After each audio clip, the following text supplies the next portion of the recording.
vanished without a trace. The sun was setting over Roanoke Island, casting long shadows across the dense forest and sandy shores. A gentle breeze rustled through the trees as Captain John White stepped onto the soil he had once called home. His heart pounded with anticipation and unease as he gazed around at the familiar yet eerily silent landscape. Where were the settlers?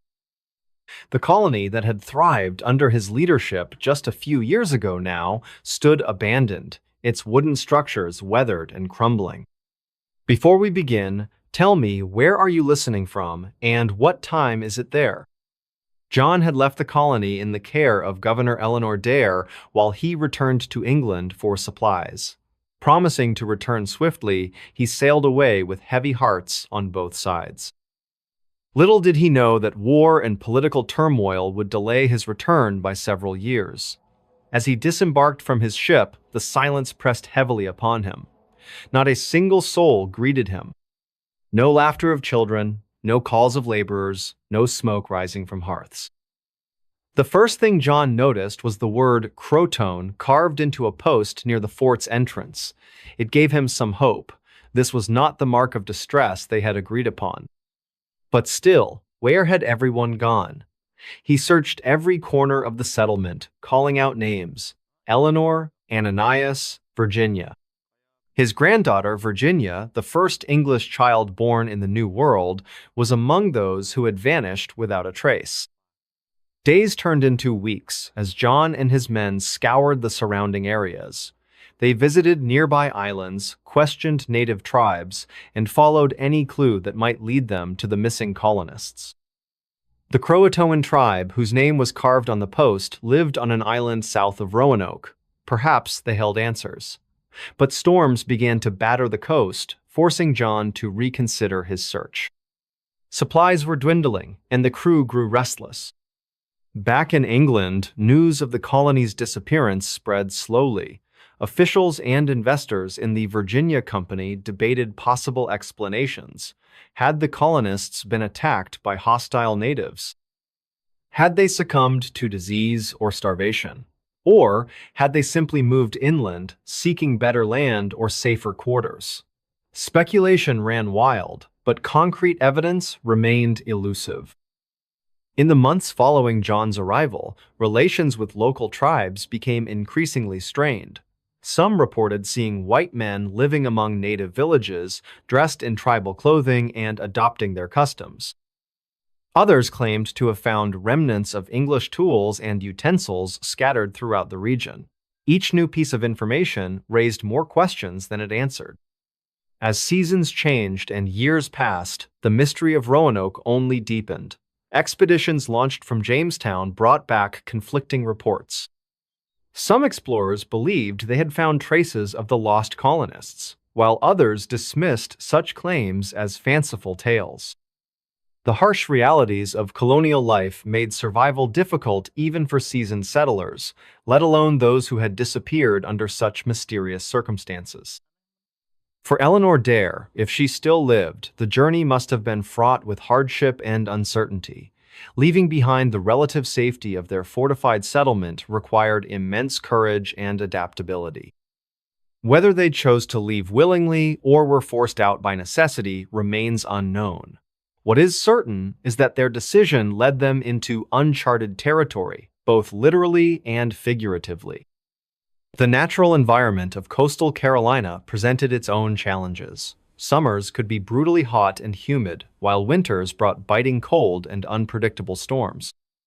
Food sources varied depending on location and season, requiring constant vigilance and resourcefulness. If the colonists had indeed joined with friendly tribes, they would have needed to learn entirely new ways of living, abandoning many of the comforts and practices they brought from England. Over time, the legend of the lost colony grew, becoming part of American folklore. Songs and stories speculated about their fate, imagining everything from peaceful assimilation into native cultures to tragic endings at the hands of enemies. Artists depicted haunting scenes of empty settlements and shadowy figures disappearing into the wilderness.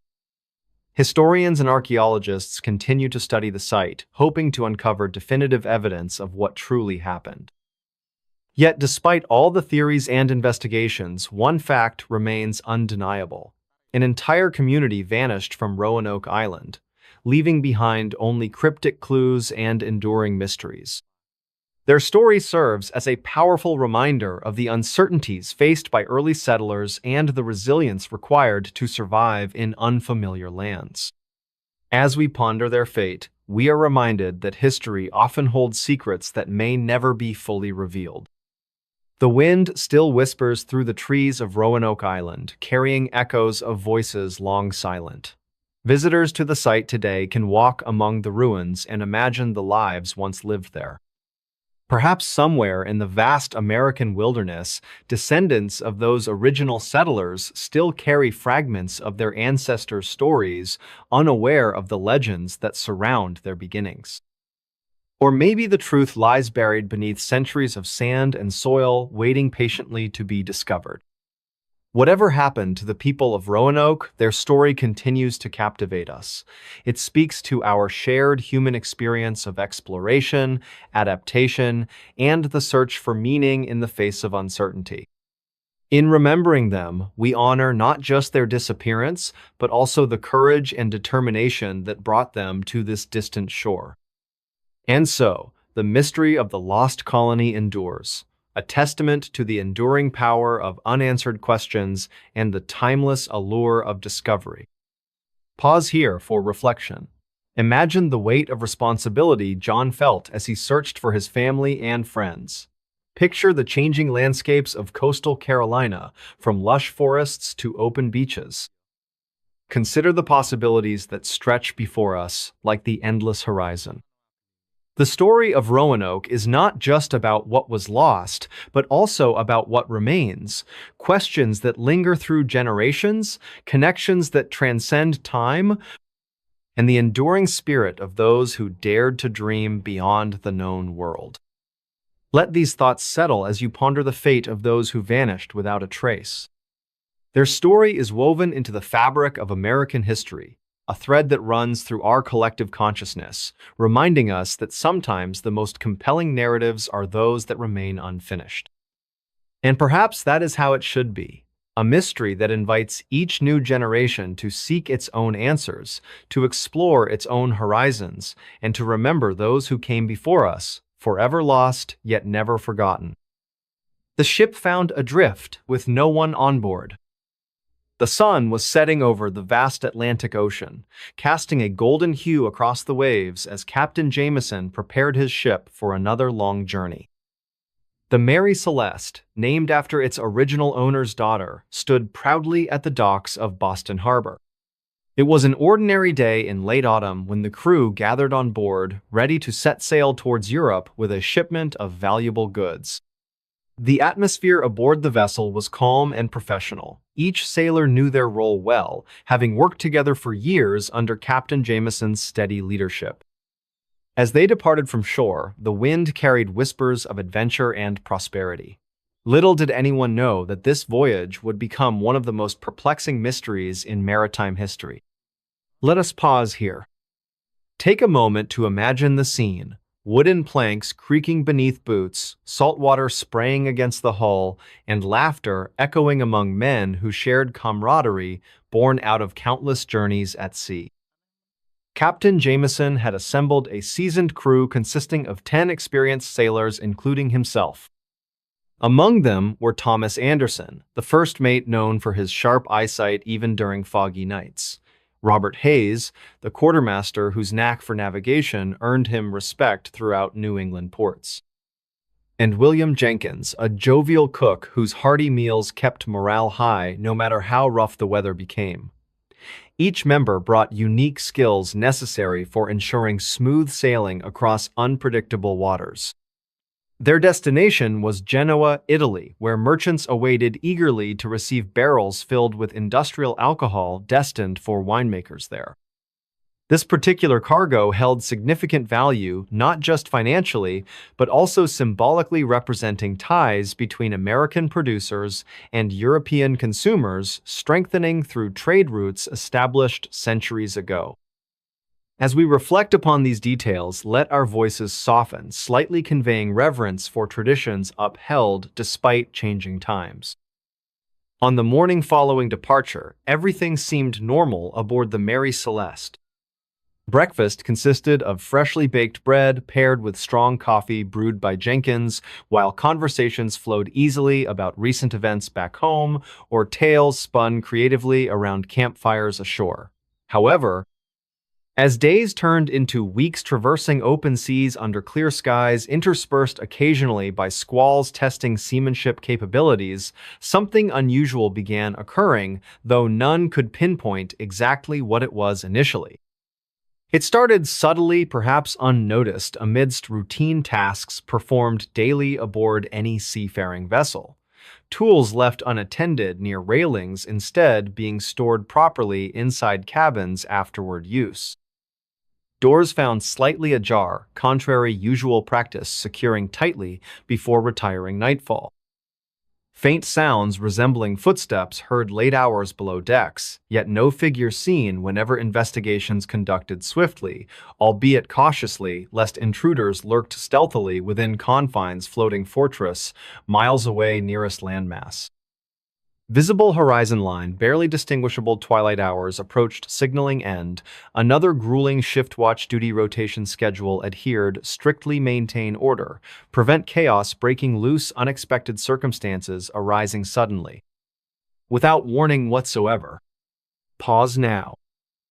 Consider deeply implications such anomalies manifesting themselves gradually over time, creating unease amongst hardened mariners accustomed facing dangers, headlong, courageously battling elements, nature through path determined, reach goal come. Hell high water alike. By third week underway, tension palpable amongst crew members, noticeable even casual observer, visiting briefly tour, ship inspect preparations, upcoming port call, stopover, resupply provisions, replenish stocks, dwindling steadily consumption. Ongoing voyage, lengthy duration planned originally estimated, accurately accounting unforeseen delays, encountered adverse conditions, encountered mid-ocean crossing, notorious stretch, infamous sudden storms arising seemingly nowhere. Threatening overturned vessels, lesser caliber construction standards enforced today, modern-era shipping industry worldwide recognized importance, safety measures implemented safeguard lives, property alike.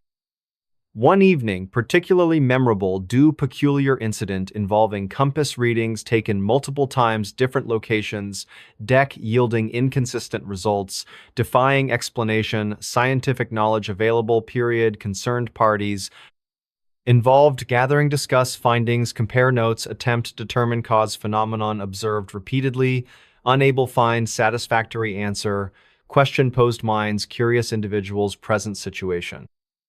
Let us delve further, exploring chain events leading ultimate discovery, shocking revelation, world still debates possible, explanations, plausible theories proposed, experts, fields, diverse ranging, paranormal enthusiasts, historians, specializing, naval warfare tactics employed ancient civilizations seeking advantage battlefields, vast oceans, separating continents, cultures, peoples alike. During dinner hour, unusually quiet compared usual boisterous atmosphere accompanying mealtime gatherings past voyages undertaken similar circumstances, noted several crewmen absent attendance, normally expected regular occurrence, unless illness prevented participation, somehow overlooked previous occasions, considering overall health condition, reported good medical records, maintained meticulously updated frequent intervals, ensure compliance regulations governing health. Safety standards applicable international waters, traversed regularly, commercial purposes, private expeditions alike. Concern growing amongst remaining participants, prompting inquiry regarding whereabouts missing personnel, initiated immediately searches, conducted systematically covering entire length, breadth, vessel, careful examination, every nook cranny. Storage compartments, engine rooms alike. Leaving stone unturned pursuit answers sought earnestly everyone affected emotionally impact situation unfolding rapidly before eyes disbelief, mounting proportionally increasing uncertainty. Surrounding fate comrades vanished mysteriously, leaving behind only clues formulating incomplete picture reality transpired actuality remains elusive grasp comprehension fully. Night fell quickly over Mary Celeste darkness enveloping surroundings completely save occasional flashes. Lightning distant horizon, illuminating silhouette, majestic ship cutting through waves, methodically powered engines, humming rhythmically background constant reminder, progress continuing forward, direction, predestined meeting, destiny unknown, awaits somewhere beyond immediate perception range, senses sharpened, alertness, heightened anticipation building steadily. Approaching climax story, unraveling threads, mystery woven, complex tapestry events, interwoven destinies, intertwined fates, sealed decisions, made moments, critical importance, defining character testing, metal true measure, worth measured. Actions taken consequences borne responsibility, accepted willingly, reluctantly alike. Hours passed, slowly aboard ghostly silent vessel, once vibrant life pulsating through veins. Timberwork now stilled, eerie quietude reigning supreme oppressive weight, bearing down heavily upon shoulders, few left standing guard positions. Assigned strategically key points, access vital areas requiring protection, safeguarding secrets, hidden deep recesses, memory, collective consciousness, humanity itself, perhaps waiting rediscovery, illumination, truth-buried layers, conjecture, speculation, built generations, removed original source information, originating event, central narrative focus, attention drawn repeatedly, retelling variations, theme, consistent, core essence, preserved intact essence, purest form imaginable. Conceivable limits, human imagination stretched thin, attempting grasp enormity implications contained simple act, recording facts, observing phenomena, natural, unnatural alike, coexisting harmony, discord simultaneously, paradox resolved, unresolved alike. Dawn broke, revealing startling sight, horizon, distant shape, familiar appearing closer, inspection revealed unmistakably, Mary Celeste herself floating aimlessly, currents carrying her inexorably toward shores, far distant origin point departure. Months prior, forgotten momentarily, celebrations welcoming home, heroes, triumphant return, successful mission accomplished, glory, honor, bestowed, appropriately rewarded, riches, fame, fortune alike, awaiting embrace, extended, lovingly, family. Friends missed dearly separated, distance time alike. Bridged finally reunion, joyous tears, happiness, overwhelming emotions, flooding senses, cleansing, purifying soul, spirit alike. However, celebration short-lived, abruptly halted arrival British brig de Gracia Captain David Morehouse friend colleague Captain Jameson, surprising encounter open waters hundreds miles nearest landmass, raising questions immediate. Concern, primary foremost welfare souls aboard, presumed lost sea forevermore, swallowed merciless depths, eternal abyss, hiding countless secrets, untold stories, written, rewritten, erased, rewritten again, cycle, endless repeating patterns. Recurring themes explored, reinterpreted anew, each generation discovering, rediscovering truths, half-forgotten lessons learned, forgotten relearned anew, wisdom gained loss, suffering alike. Boarding party dispatched, investigate, boarded, found eerily deserted, interior state preservation, remarkable considering exposure elements prolonged, period absence, human presence evident everywhere, signs, habitation, recent past clearly. Visible tables set uneaten food, remnants, plates, bowls alike, suggesting interruption, sudden unexpected nature, leaving little opportunity preparation, departure, orderly fashion, customary observed formalities, observed proper etiquette, maintained relations, colleagues, peers alike, mutual respect, admiration, shared openly, freely alike, bonds strengthened, tested, adversity overcome together, triumph achieved, united efforts, combined strength greater than some individual parts. alike. Search thorough, comprehensive, uncovered single logbook entry dated day prior abandonment, noting strange occurrences, weather patterns, unusual behavior, compass readings, erratic nature continued until final notation, abrupt cessation entries. Altogether, leaving gaping hole narrative structure, continuity, broken, irreparably gap, impossible bridge conjecture alone, filling spaces, empty voids, created disappearance, persons' accounts alike, leaving investigators frustrated, unsatisfied.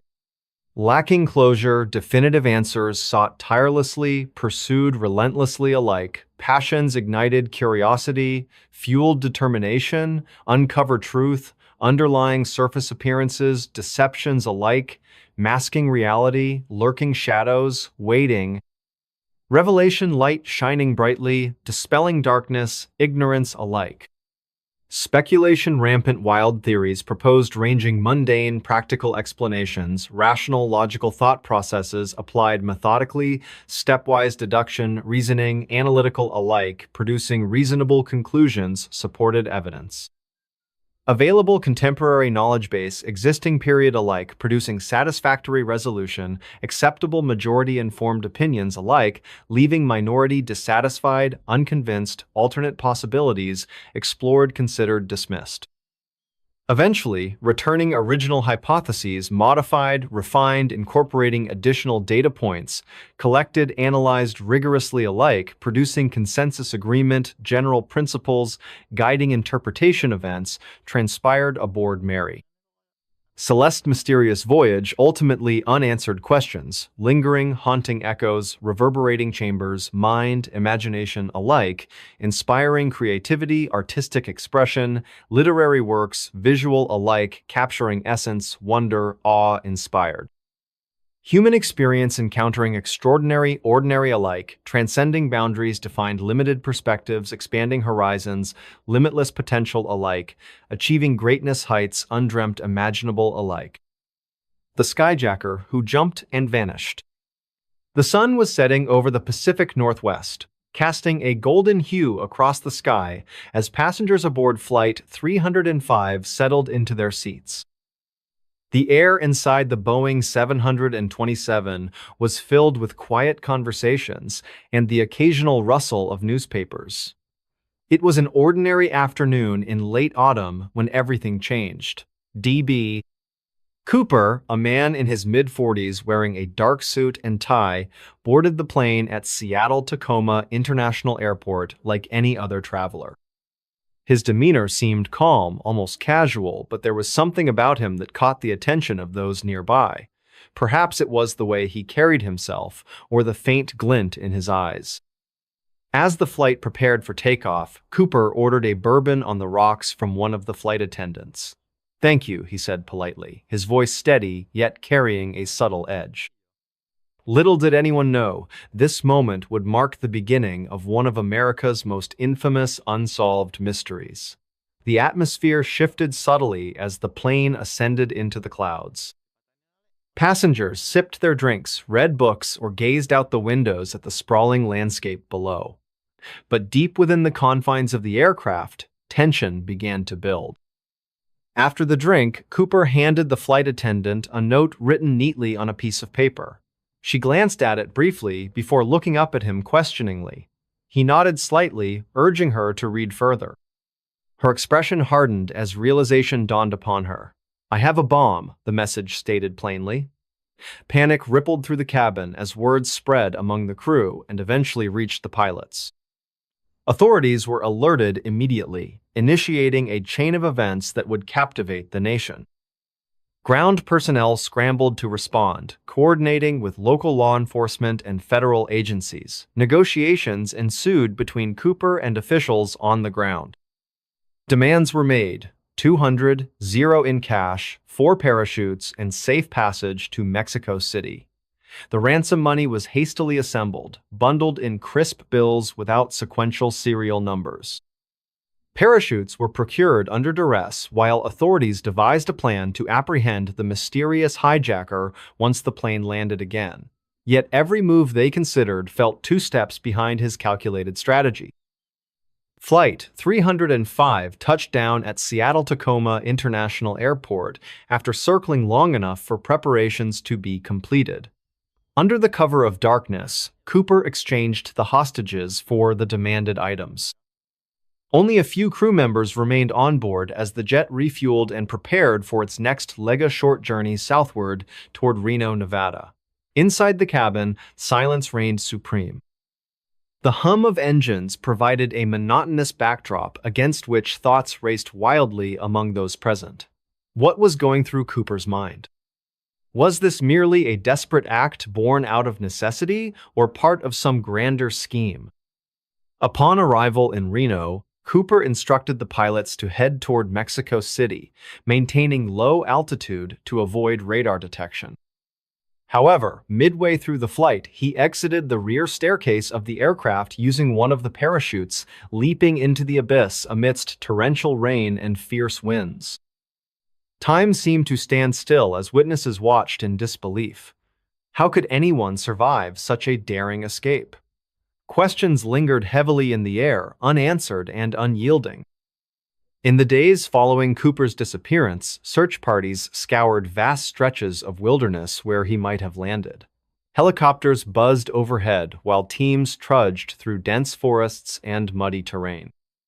Despite extensive efforts spanning years, no conclusive evidence emerged linking him directly to a specific location or identity.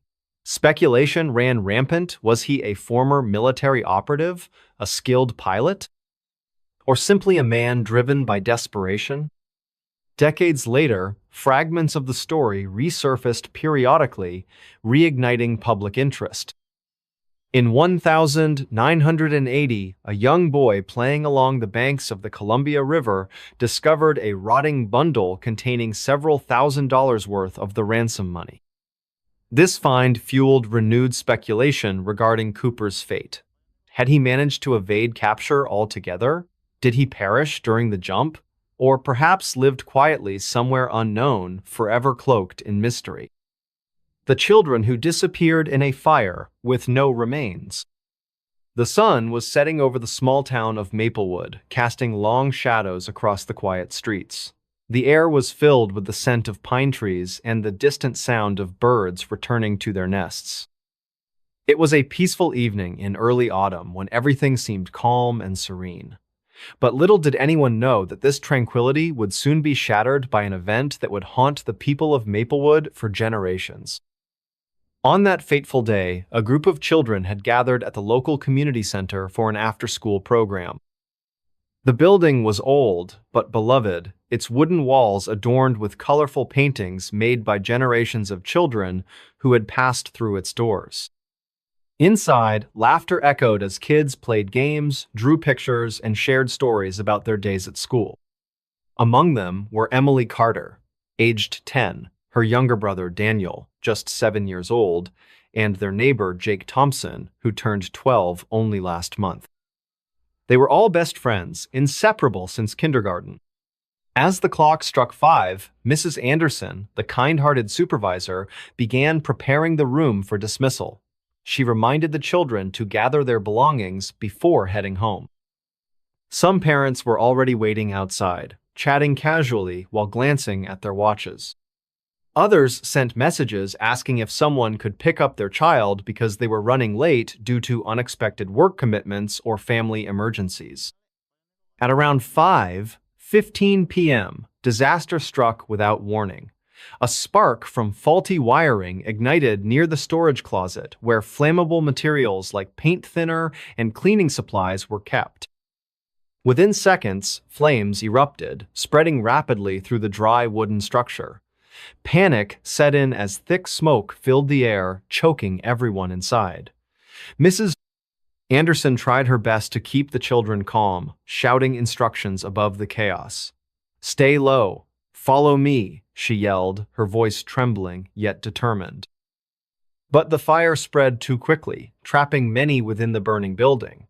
Outside, screams pierced the night as bystanders realized what was happening. Neighbors rushed to help, forming a human chain to pass buckets of water from the nearby well. However, it wasn't enough against such fierce flames fueled by decades-old timber. Fire trucks eventually arrived, sirens wailing loudly as they tore down the narrow roads leading to the scene. Yet precious minutes had been lost, and the damage was already catastrophic. In those terrifying moments, Emily held tightly onto Daniel's hand, tears streaming down her face as she whispered words of encouragement despite being utterly terrified herself. Jake stayed close behind them, coughing violently but refusing to let go of his friends even as heat seared their skin. Meanwhile, Mrs. Anderson continued guiding others towards safety, risking her own life multiple times to ensure no one was left behind. Her heroic efforts saved several lives, though not everyone made it out unscathed or alive. When the inferno finally subsided hours later, leaving behind nothing but charred ruins, the entire town mourned deeply. Funerals followed one after another, each bringing fresh waves of sorrow. For the survivors, life changed forever. Emily carried scars, both physical and emotional, often waking up screaming during nights haunted by memories of that horrific ordeal. Daniel struggled with speech issues caused by inhaling toxic fumes, requiring extensive therapy. And Jake became quieter than ever before, withdrawing into himself as he processed the trauma alongside guilt over surviving when so many didn't. Yet, amidst grief emerged resilience. The people of Maplewood came together stronger than ever, supporting one another through dark times. Memorials were built honoring those lost, serving as reminders of lives cut tragically short. Scholarships funded in victims' names helped future generations pursue dreams deferred. Most importantly, stricter safety regulations were implemented statewide following investigations revealing preventable causes behind the tragedy. 3 women gone from a suburban home. The sun had just begun to dip below the horizon, painting the suburban neighborhood of Willow Creek in hues of orange and pink. The air was calm, with a gentle breeze rustling through the trees as children's laughter echoed from nearby yards. It was an ordinary evening in this quiet community where life seemed to move at a slower pace. But beneath the surface of this serene town lay a mystery that would soon unravel, leaving its residents shaken and searching for answers. At 7:15 p.m., Emily Carter returned home after her weekly yoga class. She carried 2 grocery bags filled with fresh produce and ingredients for dinner. Her husband, Mark, was already waiting inside their modest brick house on Maple Street, preparing for a night of relaxation after a long day at work. Their 3 daughters, Emma, aged 12, Claire, 10, and Lily, 8, had been playing outside earlier but were expected to be settling down for homework by now. As Emily walked through the front door, she called out cheerfully, "Girls, I'm home." There was no response. She paused, feeling a flicker of unease before shaking it off. They must be engrossed in their books or games, she thought. Mark greeted her warmly, giving her a quick kiss on the cheek. "Did you find everything?" he asked, helping her carry the groceries into the kitchen.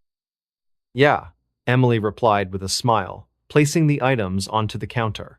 "I even got your favorite chocolate cake mix." Her voice trailed off as she glanced toward the living room. "Where are the girls? I didn't hear them when I came in." "They went upstairs to finish their homework," Mark said casually, pouring himself a glass of water. "I told them they needed to get it done before we watched that movie tonight." Emily nodded, setting aside her keys and heading up the staircase. Each step creaked softly underfoot, creating a rhythmic sound that filled the otherwise silent house. When she reached the top, she noticed something odd. Their bedroom door was slightly ajar, which wasn't unusual, but there was no sign of any activity coming from the girls' shared room next door. Curious, she knocked lightly before pushing the door open. Inside, the room appeared untouched. Books lay neatly stacked on shelves, posters of unicorns and butterflies adorned the walls, and twin beds stood side by side, perfectly made. A faint scent of lavender lingered in the air, reminding Emily of the diffuser she'd set up last week. Yet, despite the familiar surroundings, the absence of her daughters felt jarring. Panic began to creep in as she turned around and hurried back downstairs. "Mark," she called urgently, her tone rising. "The girls aren't upstairs. Have you seen them?" Mark frowned, putting down his glass. "What do you mean? I thought they were doing homework. Did you check the backyard?" Together, they searched every corner of the house, the living room, dining area, laundry room, even the basement, but there was no trace of Emma, Claire, or Lily. The clock ticked past 7:30 p.m. as worry gave way to fear. Mark grabbed his phone and dialed their neighbor, Mrs. Peterson, who often kept an eye on the kids during afternoons. After several rings, she answered, sounding confused. "No, dear, I haven't seen them since this morning," Mrs. Peterson replied gently. "Are you sure they're not just hiding somewhere?" "We've looked everywhere," Emily interjected, her voice trembling. "Something doesn't feel right." By 7:45 p.m., Mark had called the local police department, reporting the disappearance of their 3 daughters. Officers arrived within minutes, bringing with them a sense of professionalism mixed with concern. Detective Jameson, a seasoned investigator known for his calm demeanor, took charge of the situation. He listened intently as Emily recounted the events of the evening, his eyes scanning the room for any clues. "Have you noticed anything unusual recently?" Detective Jameson asked, his voice steady yet probing. "Any strangers in the area? Changes in behavior?" Emily shook her head, tears streaming down her face. "No, nothing. Everything seemed normal. We live in such a safe neighborhood. How could this happen?" As the investigation unfolded, neighbors gathered outside the Carters' home, whispering among themselves. The once peaceful street buzzed with speculation and fear.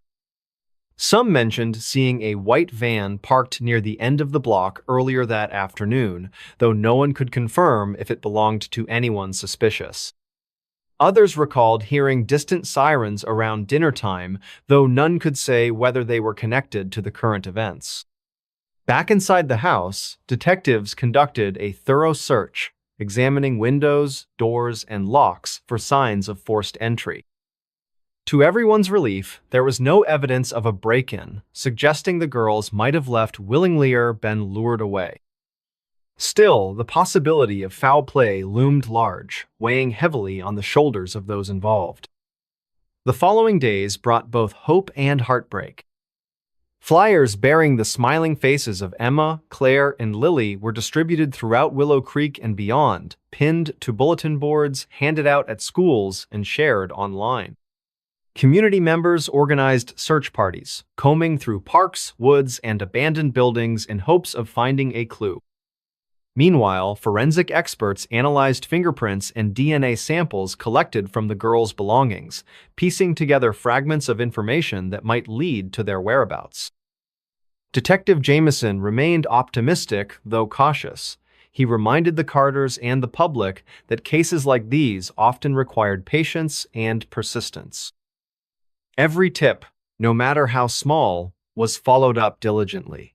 Phone calls poured in, some credible, others less so, each one adding another layer to the puzzle. Weeks turned into months, and while leads emerged, none proved conclusive. The media coverage waned, but the pain endured by the Carters never did. Emily found solace in prayer and journaling, documenting her thoughts and memories of her daughters in hopes of keeping their spirits alive. Mark threw himself into work, using productivity as a coping mechanism, though nights were fraught with sleepless hours and haunting questions. The 5 friends who vanished without explanation. It was a crisp autumn morning in the small town of Maplewood, USA. The air carried the scent of fallen leaves and distant campfires as 5 friends gathered at dawn near an old wooden bridge that spanned over Whispering Creek. Their laughter echoed softly through the misty forest, their plans for the day filled with excitement. They were known around town as adventurous souls who loved exploring hidden trails and forgotten places. There was Jake, the oldest among them, always eager to lead. Emily, whose curiosity knew no bounds. Mark, the quiet one with a sharp eye for detail. Rachel, full of energy and jokes. And finally Liam, ever ready to support his friends with unwavering loyalty. The group had decided to spend the weekend hiking deep into the Blackwood Forest, a vast expanse of towering trees and winding paths that seemed endless. As they prepared their backpacks, filling them with water bottles, snacks, flashlights, and maps, they joked about finding treasure or stumbling upon something mysterious. The sun peeked through the canopy above, casting golden light on the ground below. Birds chirped melodiously, and the rustling of leaves added to the serene atmosphere. At exactly 7:00 a.m., the friends began their journey, walking along the main trail that led deeper into the woods. Each step took them further away from civilization, each turn revealing new wondrous bubbling brook here, a cluster of mushrooms there, and even a family of deer watching them curiously before disappearing into the underbrush. Time seemed to slow down as they marveled at nature's beauty, their voices blending harmoniously with the sounds of the forest. By noon, they reached a clearing where sunlight poured in like liquid gold. It was perfect for lunch, so they sat down on soft moss, sharing stories and dreams while eating sandwiches and fruit. Laughter rang out again, echoing across the clearing. Afterward, they rested briefly, basking in the warmth of the sun filtering through the branches above. But it wasn't long before the urge to explore more took hold once more. As the afternoon wore on, they ventured off the beaten path, following a narrower trail that promised adventure. The forest grew denser, shadows lengthening as the sun dipped lower in the sky. By late afternoon, the temperature dropped noticeably, and the cheerful chatter slowed to occasional whispers. Something about this part of the forest felt different, quieter, almost too still. Still, they pressed on, determined to see what lay ahead. When dusk fell, the friends realized they needed to set up camp soon. Darkness came quickly in the forest, and they wanted to avoid getting lost. However, as they searched for a suitable spot, strange things started happening. First, Mark noticed that their compass was spinning erratically, unable to point north consistently. Then, Emily swore she heard faint whispers coming from the trees, though none of the others could hear anything. Rachel tried to lighten the mood by making jokes, but her laughter sounded forced even to herself. Finally, they found a clearing surrounded by ancient oaks and settled in for the night. Fires were forbidden in this area due to wildfire risks, so they huddled together under blankets, relying on their headlamps for light. Conversation dwindled as fatigue set in, and one by one, they drifted off to sleep. Or so it seemed. When the first rays of sunlight broke through the treetops the next morning, there was no sign of Jake, Emily, Mark, Rachel, or Liam. Their belongings remained scattered around the Claringa half-eaten granola bar, a flashlight lying face-up, a map folded neatly beside a rock butt. The friends themselves had vanished without a trace. Search parties scoured the forest for days, helicopters scanned the skies, and experts offered theories ranging from wildlife attacks to alien abductions, yet nothing concrete emerged. No evidence of struggle, no signs of departure, just nothing. Back in Maplewood, shock rippled through the community. Families grieved openly, neighbors whispered speculations late into the night, and local newspapers ran front-page stories about the mysterious disappearance. Some claimed to have seen lights dancing in the forest the night the friends went missing, while others spoke of hearing eerie music floating through the air. None of these accounts could be verified, leaving only questions and uncertainty behind. Years passed, and though the case remained unsolved, the legend of the 5 friends who vanished without explanation grew stronger. Hikers avoided certain parts of Blackwood Forest after dark, claiming to feel an unsettling presence lingering there. Tourists flocked to Maplewood during autumn, hoping to catch a glimpse of the mysterious phenomena rumored to exist within those woods. And somewhere, perhaps deep within the heart of the forest, the truth waited patiently to be discovered or perhaps never revealed at all. This is how the story unfolded, piece by piece, leaving room for imagination and wonder. For some, it became a cautionary tale about venturing too far into the unknown. For others, it sparked fascination with the mysteries of the natural world. Whatever perspective you choose, one thing remains undeniable. The power of such tales lies not in definitive answers, but in the questions they inspire. And so, the legend endures, carried forward by each generation that hears it, whispered softly beneath the stars on quiet autumn nights. There may never be closure for the families of Jake, Emily, Mark, Rachel, and Liam. Yet, in remembering their courage and spirit, we honor their memory and, perhaps, just perhaps, keep alive the hope that someday, somewhere, they'll return to tell us what truly happened in the depths of Blackwood Forest. Until then, the forest holds its secrets tightly, waiting silently for someone brave enough or foolish enough to uncover them. Her car was found wrecked, but she was gone. Her car was found wrecked, but she was gone.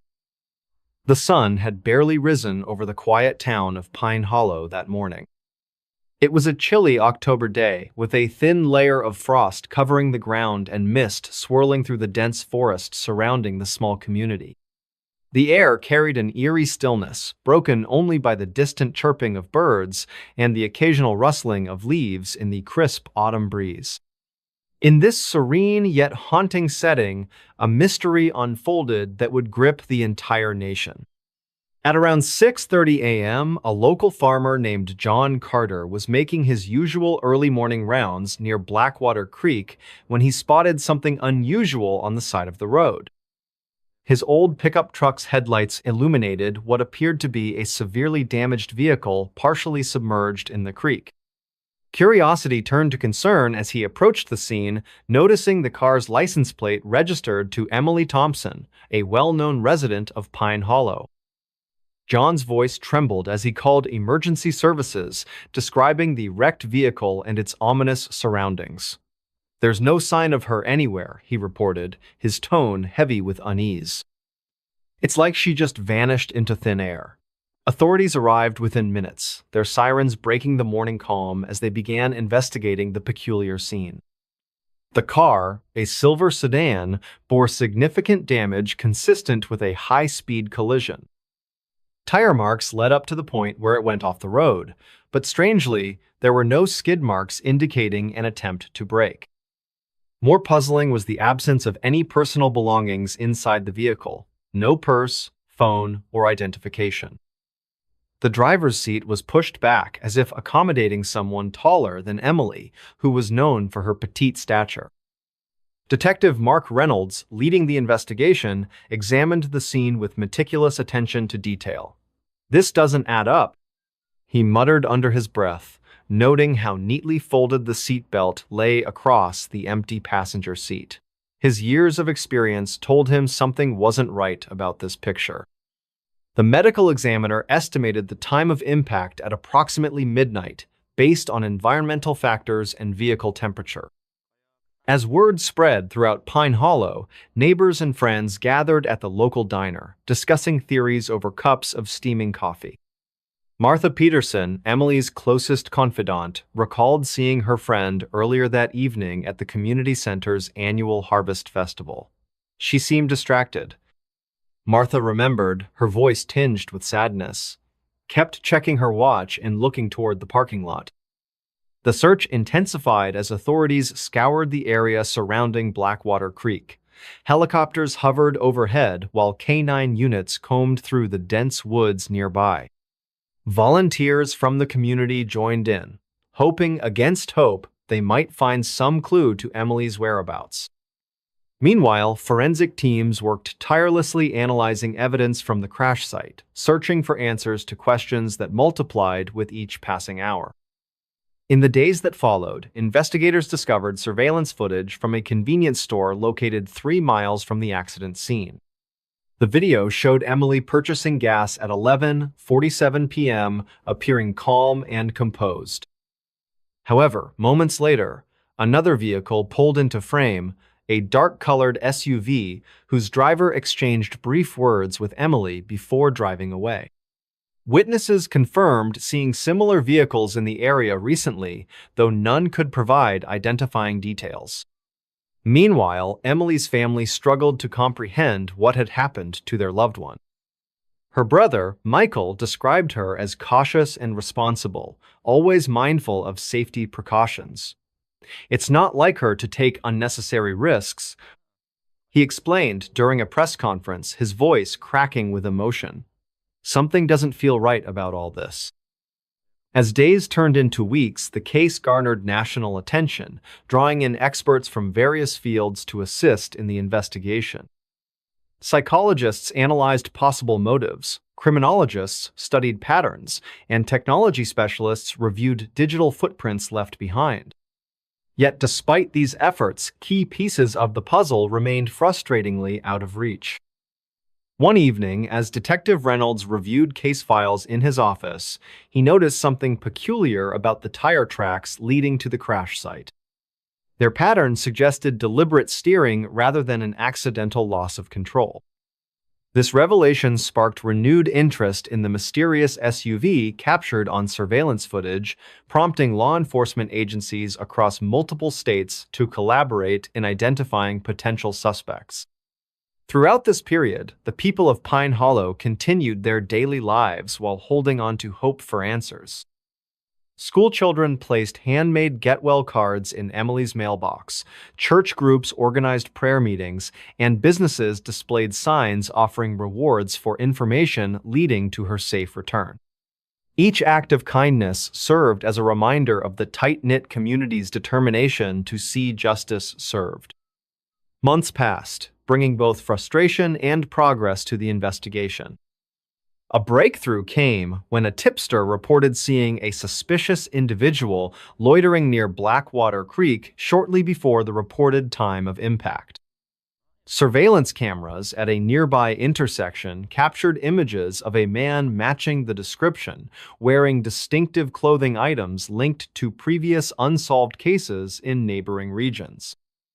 With renewed focus, investigators expanded their search parameters, examining connections between seemingly unrelated incidents involving missing persons and vehicular accidents. Patterns emerged, suggesting a more sinister explanation behind Emily's disappearance. Forensic analysis revealed trace elements in the wreckage inconsistent with natural causes, further supporting suspicions of foul play. Despite these developments, definitive proof eluded authorities.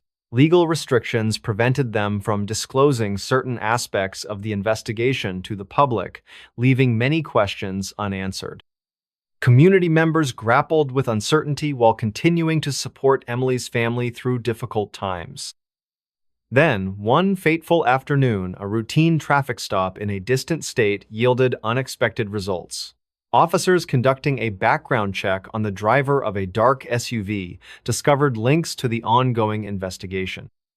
Upon questioning, the individual provided conflicting statements about their whereabouts during the critical timeframe surrounding Emily's disappearance. Subsequent searches of the vehicle uncovered additional evidence connecting it to the Blackwater Creek incident. Armed with this new information, detectives re-examined every aspect of the case, piecing together events leading up to that fateful night. They reconstructed scenarios based on available data, consulting experts in human behavior and criminal psychology to understand motivations behind actions taken. Slowly but surely, the complex web surrounding Emily's disappearance began unraveling. Ultimately, the truth proved more complicated than anyone initially imagined. Factors ranging from personal relationships to external pressures influenced decisions made that evening, creating circumstances beyond simple explanations. As details emerged, they painted a picture of deception intertwined with tragedy, challenging perceptions held by those involved. For the residents of Pine Hollow, closure came not through dramatic revelations, but gradual understanding gained over time. Through shared experiences and collective efforts, bonds strengthened within the community, fostering resilience amidst adversity. While questions remained, answers provided enough clarity for healing processes to begin. Years later, people still talk about the mystery of Blackwater Creek, remembering Emily and lessons learned from her story. Her memory lives on through initiatives established in her honor, promoting awareness about issues highlighted during the investigation. Though exact circumstances may never be fully known, her legacy endures as a testament to human spirit overcoming challenges. The man who walked out of a bar and into thin air. It was a crisp autumn evening in the small town of Maplewood, USA. The air carried that familiar chill, signaling the end of summer and the beginning of cooler days ahead. The streetlights flickered to life, casting long shadows across Main Street as dusk settled in. At precisely 7:15 p.m., a man named Robert walked out of Joe's Bar Grill, a well-known watering hole for locals who gathered there after work or on weekends to unwind. The bar itself was warm and inviting, filled with laughter, clinking glasses, and the faint scent of burgers sizzling on the grill. Inside, patrons sat at wooden tables or leaned against the polished counter, chatting animatedly about their day's events. But outside, it was different. Outside, the world seemed quieter, almost serene under the amber glow of the street lamps. Robert paused momentarily at the entrance, adjusting his leather jacket before stepping fully into the cool night air. He had been inside for nearly an hour, enjoying a drink while reflecting on recent changes in his life. His thoughts were scattered but peaceful until he took that first step away from the bar. As he turned left onto Main Street, heading toward his parked car just a block away, something strange happened. A collective gasp rippled through the crowd still lingering near the bar. It wasn't loud, more like a hushed exhalation of surprise and then silence. Robert disappeared. Not gradually, not obscured by fog or shadow. He simply vanished mid-step, as though swallowed whole by thin air. One moment, he was walking briskly down the sidewalk. The next, gone without a trace. No scream echoed into the night, no struggle, no sign of foul play, just emptiness where he once stood. Inside Joe's bar, several witnesses rushed out immediately upon hearing murmurs of disbelief among those already outside. They scanned the area frantically, calling Robert's name over and over again. Some even jogged up and down the street, searching alleyways and peeking behind dumpsters. Nothing. Not even footprints lingered on the pavement, despite the fact that moments earlier they could clearly see him moving along the path. Witness accounts varied slightly depending on who you asked, but all agreed on one thing.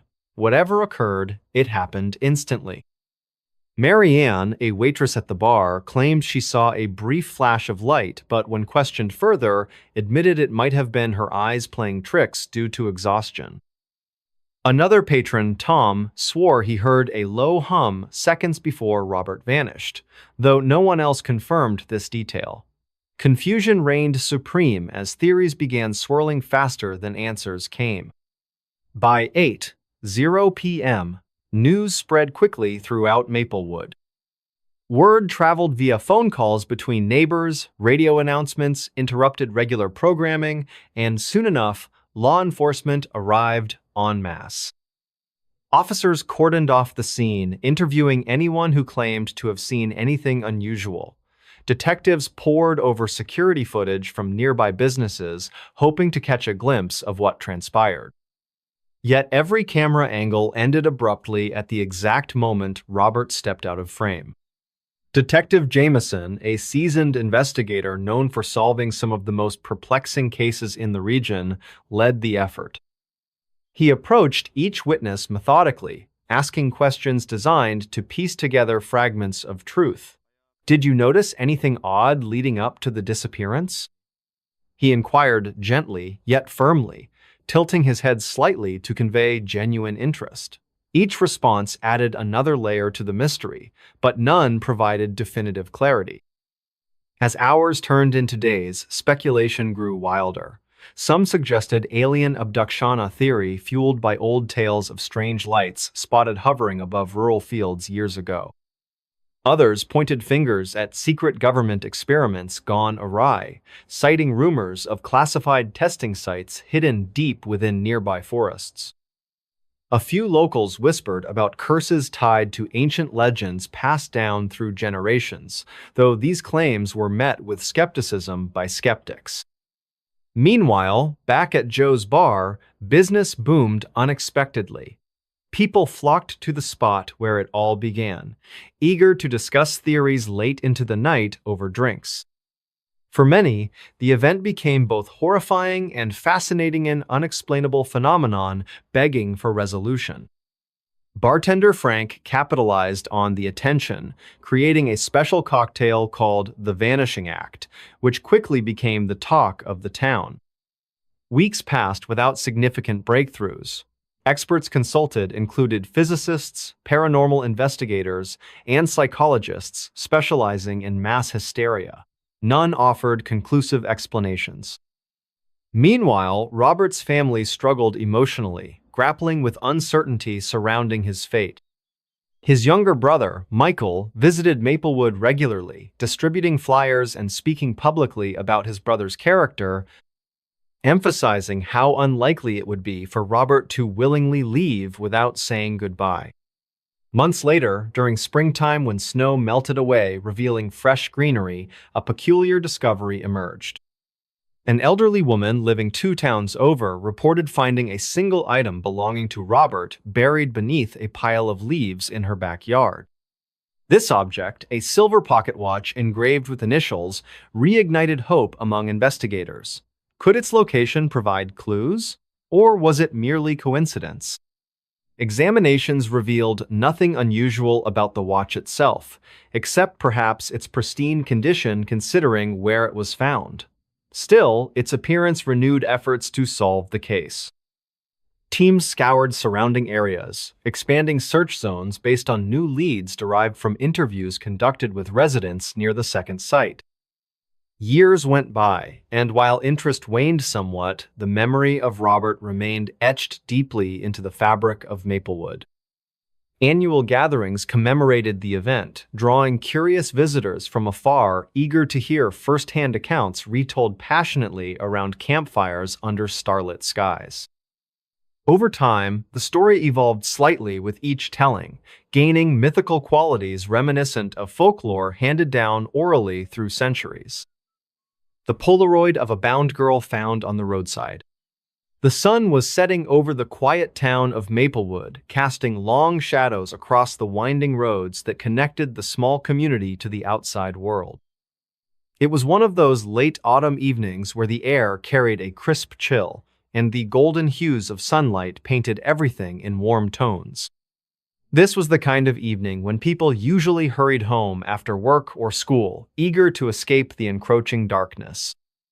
But on this particular day, something unusual would disrupt the peaceful rhythm of life in Maplewood.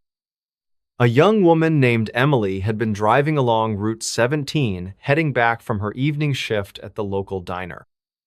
She loved these drives. They gave her time to reflect on her day while enjoying the serene beauty of nature around her. The road stretched endlessly before her, flanked by dense woods on either side. As she approached a curve just past mile marker 32, something caught her eye, a flash of white lying partially hidden beneath a cluster of bushes near the shoulder of the road. Intrigued but cautious, Emily slowed down her car and pulled over as far as possible to avoid obstructing traffic.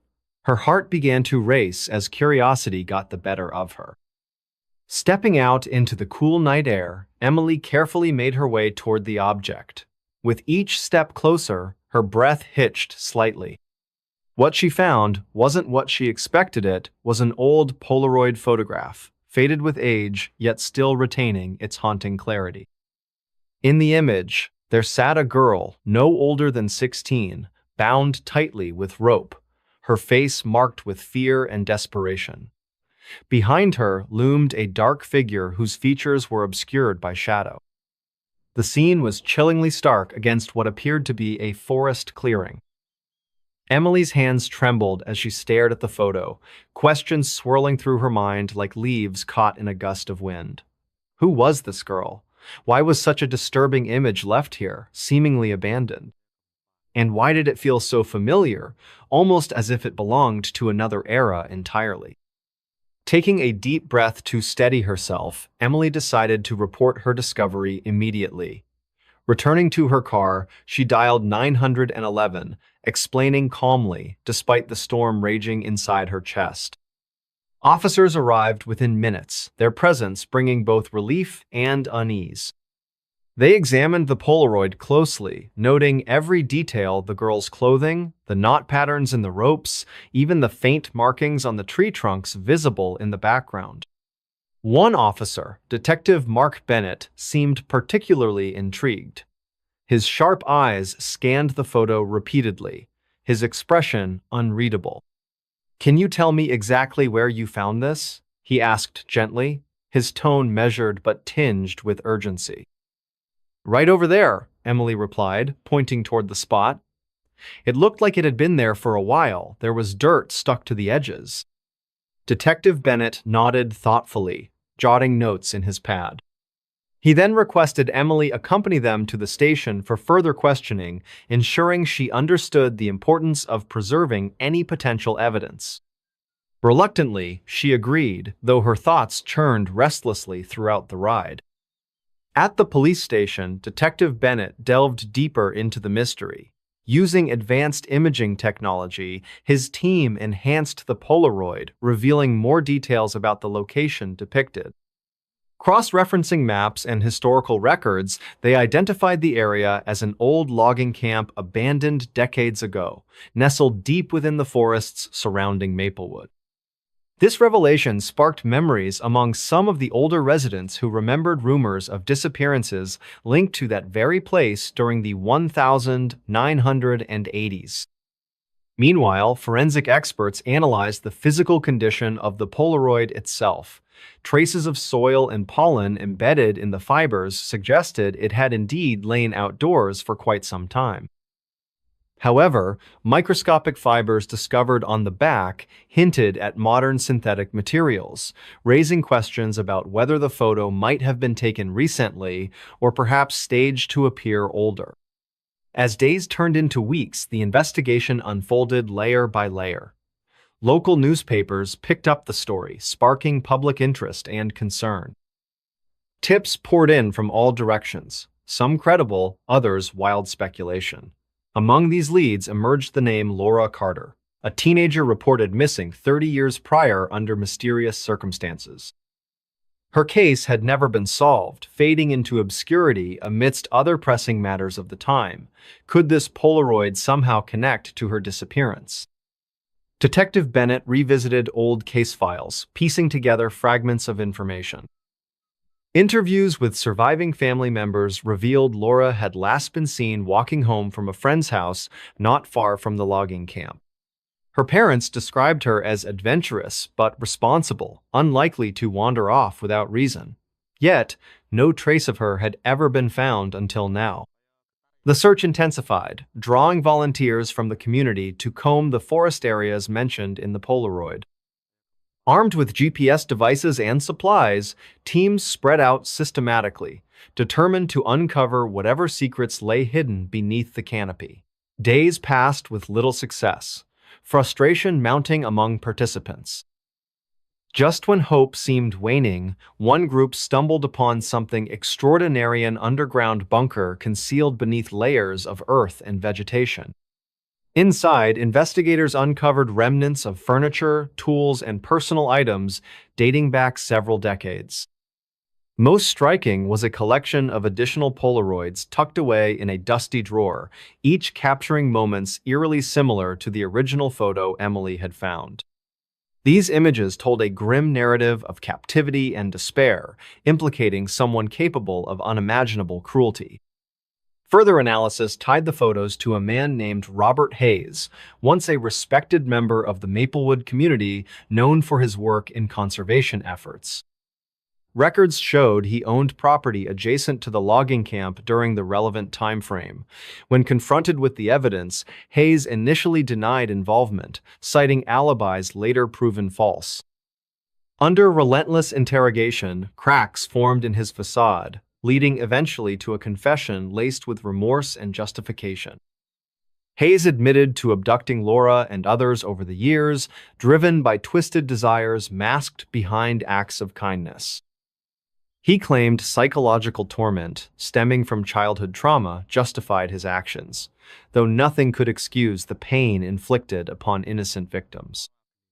Authorities worked tirelessly to identify remaining individuals pictured in the Polaroids, hoping to bring closure to families still searching for answers. Back in Maplewood, life slowly returned to normalcy, albeit forever changed by the events unearthed. Emily continued her routine, haunted yet inspired by her role in unraveling the truth. Detective Bennett earned accolades for his dedication, though he remained humble, acknowledging teamwork as key to success. For the Carters and countless other affected families, justice brought neither full resolution nor healing, only acknowledgement of wrongs committed. The unknown boy in the box. A chilling mist hung low over Philadelphia on a crisp morning, casting an eerie shadow across the city. The air carried a sense of mystery and unease as people went about their daily routines. In this bustling metropolis, amidst the noise of life, lay a discovery that would haunt the nation for decades. Somewhere in the heart of Philadelphia, near 69th Street, a young boy was found inside a cardboard box, his identity shrouded in darkness. This is his story. It was a quiet Tuesday morning when a passerby stumbled upon something unusual at the edge of a neighborhood. Nestled among the trash bins sat a simple cardboard box, its contents hidden from view. Curiosity piqued. The person approached cautiously, their footsteps echoing softly against the pavement. As they opened the box, a gasp escaped their lips. Inside lay a small child, seemingly abandoned with no explanation. The scene was both heartbreaking and perplexing, setting off alarms within the community. The boy appeared to be around 4 or 5 years old, his features delicate yet marked by confusion and fear. His clothes were modest but clean, hinting at care taken before his mysterious placement. Around him, there were no clues, no identifying marks, no notes left behind, only silence. Nearby stood an old oak tree whose branches swayed gently in the breeze, as if whispering secrets it could not share. The atmosphere grew heavier with each passing moment, filled with questions begging answers. Authorities arrived swiftly after receiving reports from concerned citizens. Detective Mark Reeves, known for his sharp instincts and unwavering dedication, took charge of the investigation. He observed the scene carefully, noting every detail, the condition of the box, the positioning of the child, even the faint scent lingering in the air. Time seemed to stand still as he pieced together fragments of information, hoping to uncover who this little boy was and why he had been placed here. As days turned into weeks, investigators combed through records, interviewed neighbors, and scoured public spaces for any leads. Flyers bearing the boy's picture were distributed far and wide, carrying messages of hope alongside pleas for assistance. Yet, despite these efforts, answers remained elusive, much like the boy himself. Meanwhile, social services stepped in to ensure his immediate needs were met, while authorities continued their relentless pursuit of truth. Within the shelter where he now resided temporarily, the boy displayed remarkable resilience despite his circumstances. Though initially withdrawn, he gradually began opening up to those around him, revealing glimpses of his personality through subtle actions and expressions. One afternoon, during playtime, he picked up crayons and started drawing scenes of what appeared to be a park with swings and laughter, a memory, perhaps? This sparked renewed interest among caretakers and detectives alike, prompting further exploration into local parks matching his depiction. Detective Reeves revisited various locations mentioned in witness statements or suggested by the boy's drawings. At one particular park nestled between suburban homes, something caught his eye: an old bench engraved with initials JB plus LM. Could this hold significance? He documented the find meticulously, adding it to the growing collection of potential clues. Back at headquarters, analysts worked tirelessly comparing data points, searching databases, cross-referencing names associated with similar patterns. Meanwhile, media coverage brought national attention to the case, igniting public empathy and involvement. Tips poured in from all corners of the country, some credible, others less so. Each lead required thorough examination, testing patience and resources, but fueling determination. Among them emerged a connection involving missing persons reports filed months prior concerning a young boy named Jonathan Bennett from nearby Allentown. Could this be our unknown boy? Further inquiries revealed discrepancies within the original report, raising more questions than providing answers. Authorities reached out to Jonathan's supposed family members listed, only to discover inconsistencies regarding their own identities. It became apparent someone was deliberately obscuring facts, complicating matters further. Yet, amidst frustration, persistence prevailed. Forensic experts conducted DNA tests comparing samples collected from the boy against available genetic profiles stored nationally. Results indicated strong likelihood linking him to another individual residing under assumed name elsewhere, entirely different state altogether. This revelation sent shockwaves throughout investigative team, redirecting focus once again. They tracked down suspect living solitary existence miles away from initial discovery site. Upon confrontation, confession unfolded piece by piece, unraveling web deceit woven protect loved ones feared harm otherwise. Turns out, biological parents involved complex situation necessitating separation, safeguard son, future unforeseen threats, looming large due political affiliations past generations. With newfound understanding surrounding origins, identity, steps initiated, restore rightful place, society embrace full potential ahead. Counseling sessions arranged help process traumatic experiences endured thus far, build foundation, trust moving forward. Educational opportunities explored, maximize talents, abilities, identified early stages adjustment period. Community rallied support network ensuring transition, smooth nurturing environment, cultivated growth, prosperity, long term. The uncaught killer who spoke in riddles. The sun dipped low over the sprawling city of Los Angeles, casting long shadows across the streets. The air carried a chill that hinted at autumn's approach, and in the quiet neighborhoods of West Hollywood, people hurried home from their day's work. It was an ordinary evening, but beneath the surface, something sinister lurked: a predator who had eluded capture for years. This was not just any criminal, this was the uncaught killer who spoke in riddles. Detective Mark Voss sat in his dimly lit office, staring at a stack of files on his desk. His face bore the weariness of countless sleepless nights spent poring over clues that seemed to lead nowhere. The case had baffled him since it began. Each victim left behind cryptic messages scrawled near their bodies, riddles that taunted the police and the public alike. No one knew why the killer chose these puzzles or what they meant, but Mark believed there was a method to the madness. "Another night chasing ghosts," Mark muttered under his breath, letting out a heavy sigh. He glanced at the clock on the wall. It read 8:47 p.m. Time was slipping away again.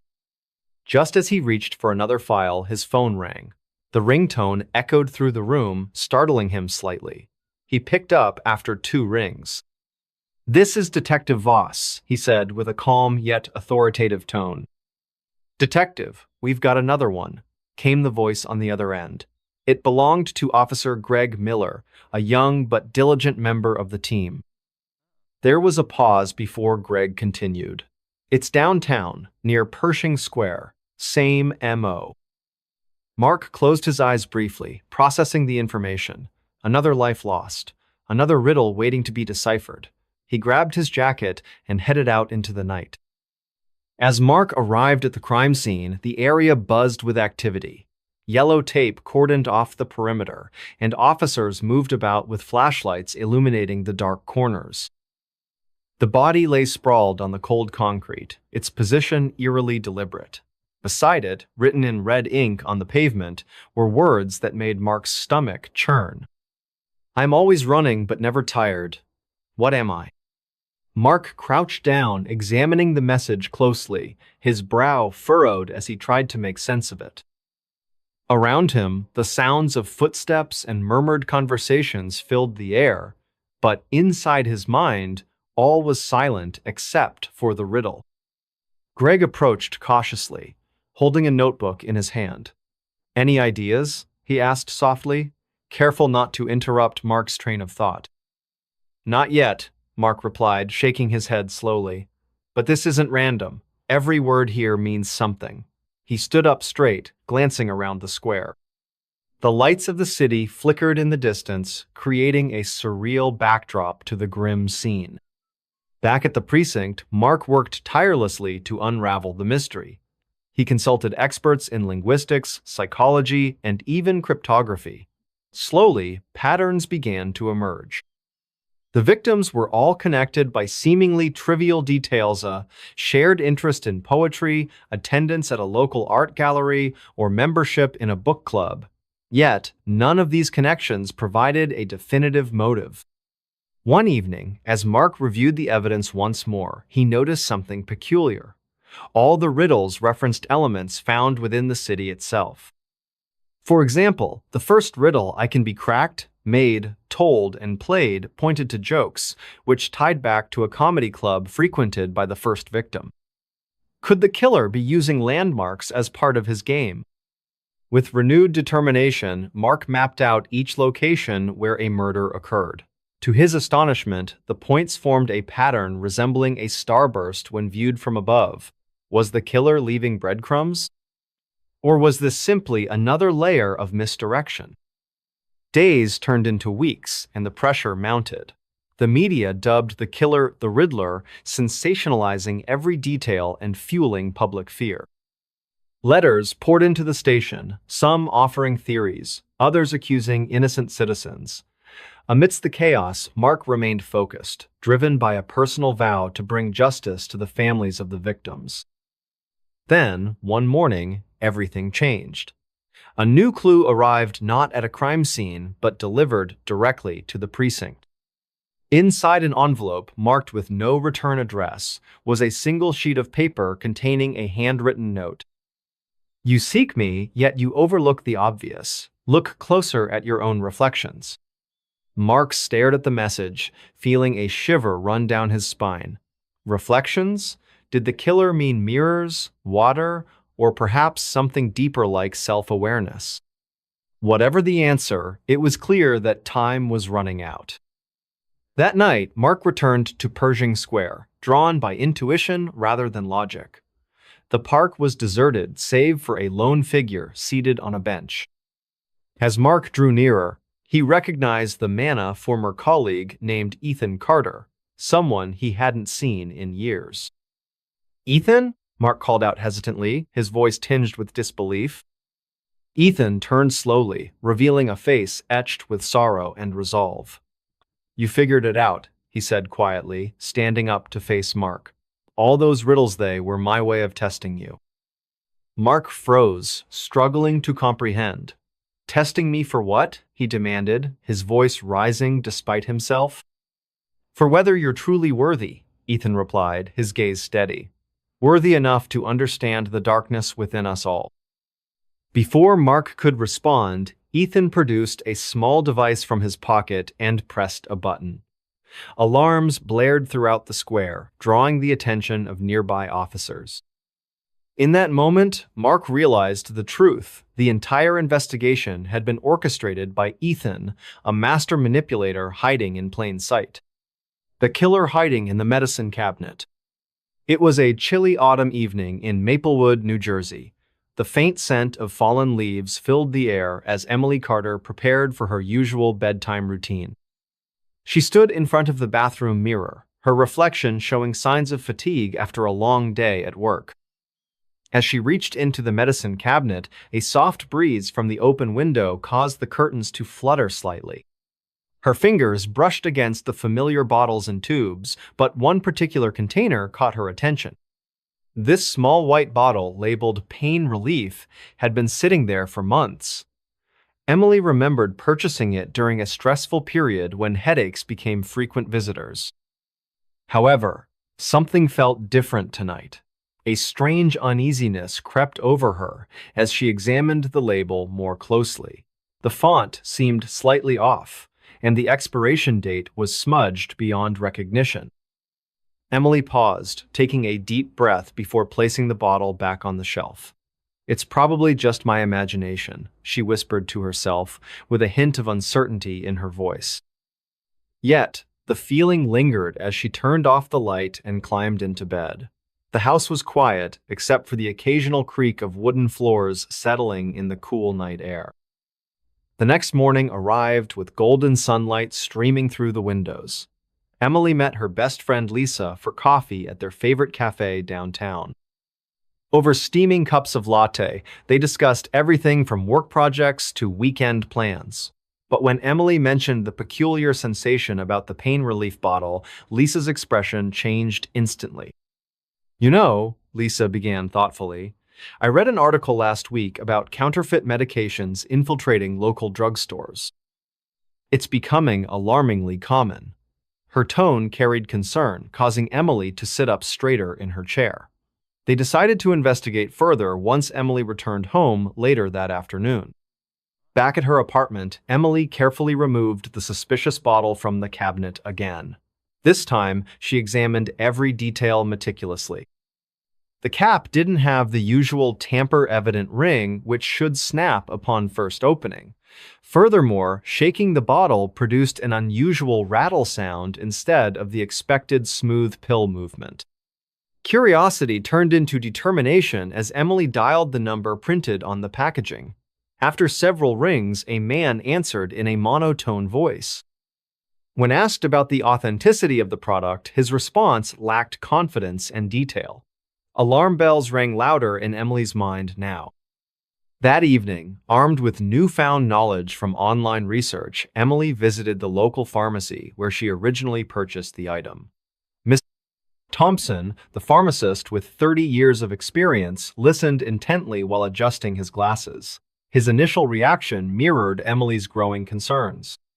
Together, they contacted the Food and Drug Administration (FDA) hotline immediately. An agent named Mark responded promptly, asking numerous questions regarding purchase history, physical characteristics of the bottle, and any noticeable effects experienced by users. Each answer provided valuable information, contributing to a larger investigation unfolding across multiple states. Days turned into weeks as updates trickled in. Authorities discovered a network of illegal distributors operating under false pretenses, selling potentially dangerous counterfeit drugs directly to consumers or unsuspecting retail outlets. Evidence pointed towards these operations originating overseas yet penetrating American markets through complex supply chains. Meanwhile, Emily continued her normal life routines while keeping close tabs on developments. One evening, while preparing dinner, her phone buzzed with a notification. Opening it revealed an official statement released by the FDA confirming successful disruption of the counterfeit operation. Several arrests were made, and thousands of harmful products seized, preventing potential tragedies. Sitting down at her kitchen table, Emily reflected on how a simple observation led to significant consequences. The room grew silent, except for the ticking clock hanging on the wall. Outside, twilight painted the sky in hues of orange and purple, signaling the end of another day. From then onward, Emily became an advocate for consumer awareness regarding pharmaceutical safety. She organized community workshops educating others about recognizing legitimate products versus fake ones. Local newspapers featured articles highlighting her story, inspiring many to speak out if they encountered similar situations. In the heart of Maplewood, nestled among bustling streets and friendly neighborhoods, Emily's journey served as a reminder of vigilance importance. Sometimes, danger hides in plain sight within seemingly ordinary places like a medicine cabinet. But courage combined with action can make all the difference, protecting not only oneself but also countless lives intertwined within society's fabric. The Poison Pen Mystery of Circleville. In the quaint town of Circleville, nestled between rolling hills and dense forests in the heartland of America, a peculiar mystery unfolded that would forever change its peaceful atmosphere. The year was unimportant, but it was one where autumn's golden hues painted the landscape with breathtaking beauty. Leaves danced gently from the branches above as an icy breeze whispered secrets through the air, setting the perfect stage for what would become known as the Poison Pen Mystery. Our story begins at exactly 7:15 p.m. on a crisp October evening when Emily Carter, the local librarian, discovered a mysterious letter tucked inside her favorite novel about true crime stories. She had been sitting by the grand oak table near the library's west window, surrounded by the comforting scent of old books and polished wood. The room was dimly lit by soft yellow lights that cast long shadows across the floorboards, creating an eerie yet inviting atmosphere. Emily paused, her fingers trembling slightly as she unfolded the neatly written note. It read, "Dear Emily, you think you know everyone in this town, but do you really? Secrets lie beneath every smile, behind every closed door. Look closer." A chill ran down her spine as she glanced around the nearly empty library, wondering if someone was watching her from the shadows. Unbeknownst to Emily, similar letters had already begun appearing throughout Circleville. At precisely 8:03 p.m. that same night, Thomas Reed, owner of the local hardware store, found his own version pinned to his front porch railing using a rusty nail. His letter carried a different tone. "Thomas, all those tools in your shop could be used for more than just fixing fences. Imagine the possibilities."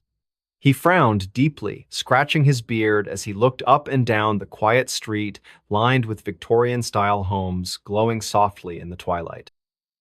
Meanwhile, across town at 9:12 p.m., Margaret Lane, who ran the popular bakery on Main Street, gasped aloud when she pulled open her mailbox to reveal yet another cryptic message.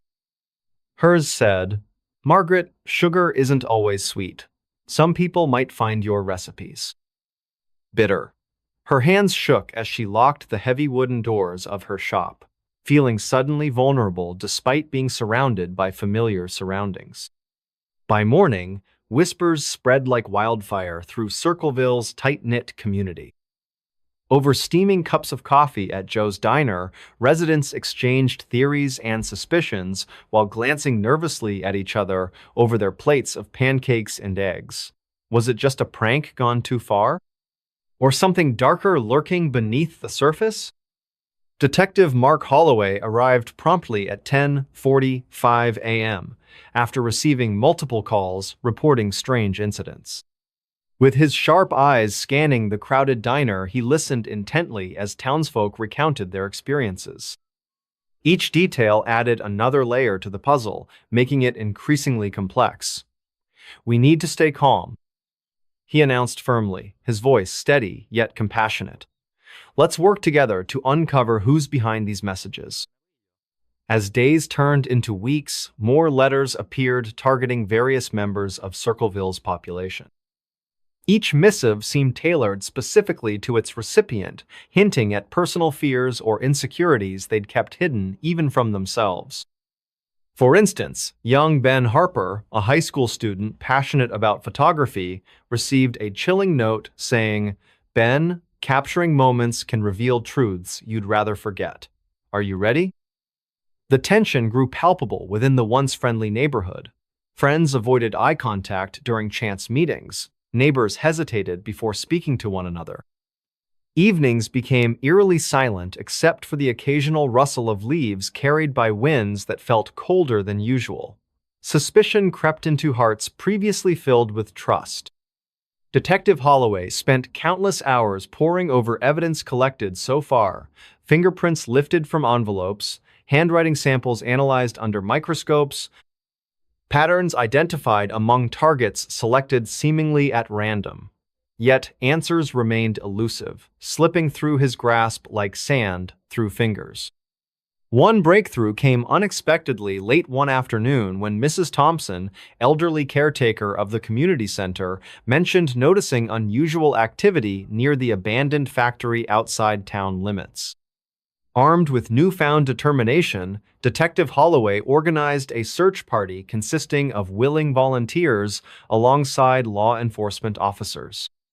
They set out under moonlight, casting silver beams across uneven terrain littered with debris from years past. Inside the dilapidated building, they discovered remnants suggesting recent occupation, discarded food wrappers, makeshift beds constructed from cardboard boxes, and, most significantly, stacks of partially completed letters bearing familiar phrasing styles. Amongst them lay journals filled with scribbled thoughts revealing motivations far deeper than mere mischief.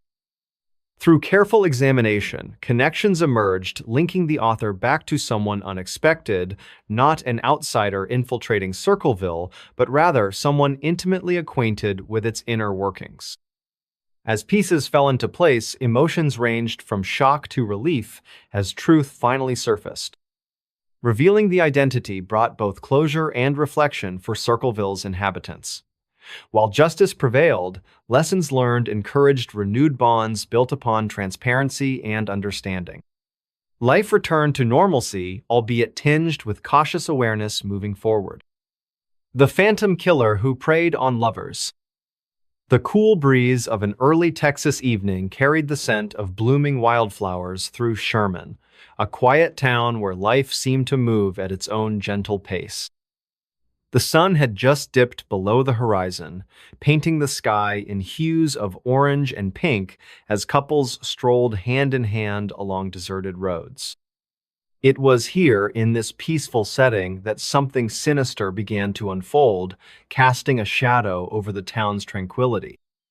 On a typical Friday night, when most people were enjoying their weekends, young lovers would often find themselves drawn to the scenic spots around Denison Dam or along Highway 75. These locations offered privacy and romance under the starlit sky. For many, it was the perfect place to steal a few moments away from the world. But for some, those nights would end in tragedy. The story begins with Emily Carter, a vibrant college student with dreams bigger than the small town she called home. She had met Robert Lane, a charming mechanic with a smile that could light up any room. Their relationship blossomed quickly, filled with laughter and whispered promises of a future together. One fateful evening, they decided to take a drive to one of their favorite spots near Lake Texoma. As they parked by the water's edge, neither could have imagined what awaited them. At approximately 10:45 p.m., beneath the soft glow of the moon, Emily and Robert shared stories and dreams while listening to the distant sound of frogs croaking in the reeds. The air was warm, yet tinged with the crispness of an approaching autumn. Suddenly, a sharp noise shattered the calm of twigs snapping nearby. Both froze, exchanging uneasy glances before dismissing it as a stray animal. Moments later, however, a dark figure emerged from the shadows, moving with unnatural silence. Panic gripped them as they tried to start the car, but it sputtered and died, leaving them stranded. This chilling scene repeated itself across multiple counties in North Texas, each time targeting unsuspecting couples who sought solace in remote areas. The Phantom Killer, as he came to be known, left behind little evidence and even fewer answers. His victims ranged from teenagers barely out of high school to newlyweds celebrating their first months of marriage. Each crime was meticulously planned, executed with brutal efficiency, and then abandoned without a trace. Authorities scrambled to piece together clues, but every lead seemed to vanish into thin air. Investigators interviewed witnesses, combed through countless photographs, and conducted stakeouts at popular makeout points. Yet, the killer remained elusive, taunting law enforcement with his ability to disappear after each attack. The fear spread like wildfire throughout the region, causing parents to ground their children and lovers to seek safer havens for their trysts. In another instance, late on a Saturday night, Jennifer Adams and her boyfriend, Michael Reed, found themselves in similar circumstances. They had driven out to a secluded area near Gainesville, seeking only the comfort of each other's company. The night was clear, stars twinkling above as they talked about their plans for the future. Just as they prepared to leave, headlights appeared unexpectedly from the darkness. Before they could react, their vehicle was surrounded by an eerie presence. What followed was a nightmare neither would survive to recount. As weeks turned into months, the community grew increasingly desperate for answers. Vigilante groups formed, determined to catch the phantom plaguing their land. Flyers were distributed, offering rewards for information leading to an arrest. Psychics offered their services, claiming to sense the killer's presence in certain areas. Despite these efforts, the case remained unsolved, haunting the minds of everyone who lived within its reach. Then came the breakthrough no one expected. A tipster contacted authorities, providing details that matched several aspects of the crimes. This led investigators to focus on a man named William Dean, whose behavior had raised suspicions among neighbors. He possessed knowledge of automotive mechanics, which explained how he disabled vehicles during attacks. Furthermore, his movements aligned closely with the timeline of each incident. When questioned, Dean initially denied involvement, but inconsistencies in his alibi eventually unraveled his facade. The investigation uncovered a disturbing pattern of control and manipulation. Dean had studied his victims carefully, learning their routines and habits until the moment was right to strike. His motives remained unclear. Some suggested anger toward relationships, others pointed to deeper psychological issues. Regardless, his actions left an indelible mark on the communities he terrorized. As justice finally caught up with him, the people of North Texas began to heal. Though the scars ran deep, they refused to let fear define them. Couples returned to the same spots where love once flourished, reclaiming the freedom that had been stolen. And though the memory of the phantom killer lingered, so too did the resilience of those who stood against him. The unsolved axe murders of an entire family. Late one evening, as the sun dipped below the horizon and painted the sky in hues of orange and purple, a chilling tragedy unfolded in the quiet town of Maplewood. The setting was a modest two-story home on Elm Street, where the Thompson family resided. Mr.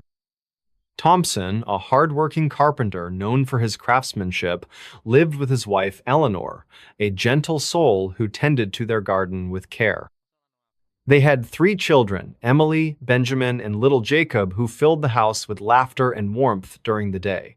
But this particular night would change everything. As darkness enveloped the neighborhood, the usual sounds of crickets chirping and leaves rustling were interrupted by an eerie silence that seemed unnatural. It was around 10:45 p.m. when neighbors noticed something amiss. The lights inside the Thompson home flickered briefly before going out completely, leaving the house shrouded in shadow. A feeling of unease settled over those who passed by, but no one dared to investigate further at the time. Pause for dramatic effect. The next morning, it was Mrs. Peterson from across the street who first raised alarm. She arrived at the Thompsons' door around 7:30 a.m., carrying freshly baked bread as a friendly gesture. Knocking several times without receiving an answer, she grew concerned. Peering through the slightly ajar front door, her heart sank as she saw chaos within. Bloodstains marred the once pristine wooden floors, and furniture lay overturned as if caught in a violent struggle. With trembling hands, she dialed emergency services, her voice laced with fear and disbelief. When law enforcement officers entered the home shortly after 8:00 a.m., they encountered a scene so gruesome it defied comprehension. Each member of the Thompson family had been brutally murdered using what appeared to be an axe. The weapon itself was found abandoned near the dining table, its blade caked with dried blood. Detective Mark Reynolds, assigned to lead the investigation, described the atmosphere inside the house as frozen in terror. Every room bore evidence of violence, the kitchen counters splattered with crimson droplets, the upstairs bedrooms showing signs of desperate attempts to escape. Eleanor's body was discovered in the living room, clutching a photograph of her family close to her chest. Her expression froze in a mixture of shock and sorrow, hinting at the horror she must have witnessed moments before her death. Emily's remains were found in her bedroom, surrounded by scattered books and broken glass.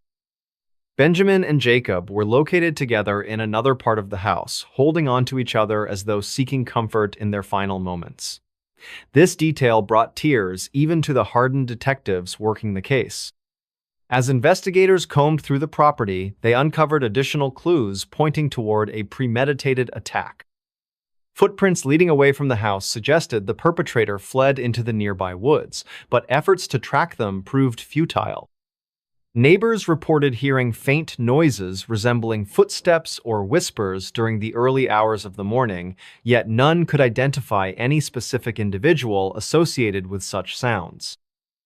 Suspicion initially fell upon acquaintances or distant relatives with potential motives, but thorough background checks revealed nothing substantial. Detective Reynolds spent countless hours interviewing locals, piecing together fragments of information while battling his own frustration at the lack of concrete leads. He noted how peculiar it was that despite the brutality involved, there seemed to be no clear Motovino robbery attempt evident, no history of conflict between the Thompsons and anyone else in town. Some theories emerged, suggesting involvement of someone familiar enough with the household routines to strike undetected, while others pointed towards outsiders driven by unknown grudges. Weeks turned into months, then years, yet the mystery remained unsolved. Annual memorials held in honor of the Thompson family attracted media attention periodically, reigniting public interest in solving the case.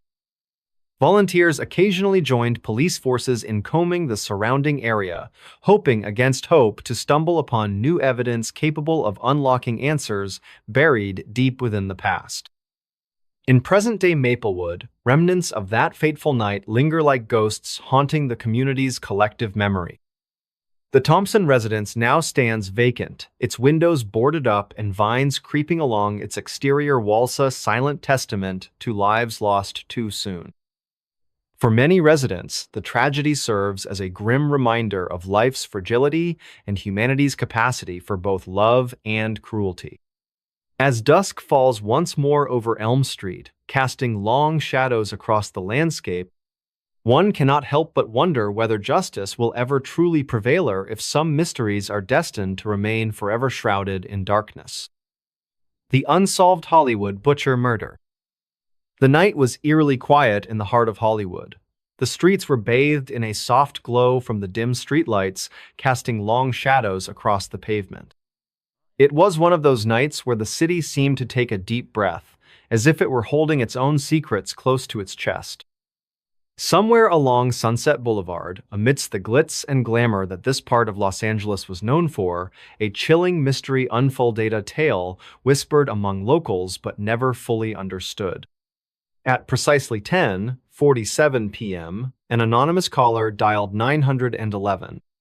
Their voice trembled with fear, each word hesitant yet urgent. There's something wrong at 1236 Vine Street, they stammered before hanging up abruptly. The operator noted the address carefully. It belonged to a modest apartment building nestled between towering billboards, advertising blockbuster films, and A-list celebrities. This was not the first time such calls had come in, but there was something unsettling about this one. Minutes later, police cruisers screeched to a halt outside the building. Officers stepped out cautiously, their flashlights cutting through the darkness like surgical knives. Detective Marcus Kane led the team. His sharp eyes scanned every corner, searching for anything out of place. His partner, Officer Linda Hayes, followed closely behind, her notebook ready. As they approached the entrance, the faint scent of copper lingered in the air, a metallic reminder of what awaited them inside. Inside apartment 3B, the scene was both horrifying and perplexing. Blood smeared the walls in erratic patterns, almost resembling abstract art painted by a madman.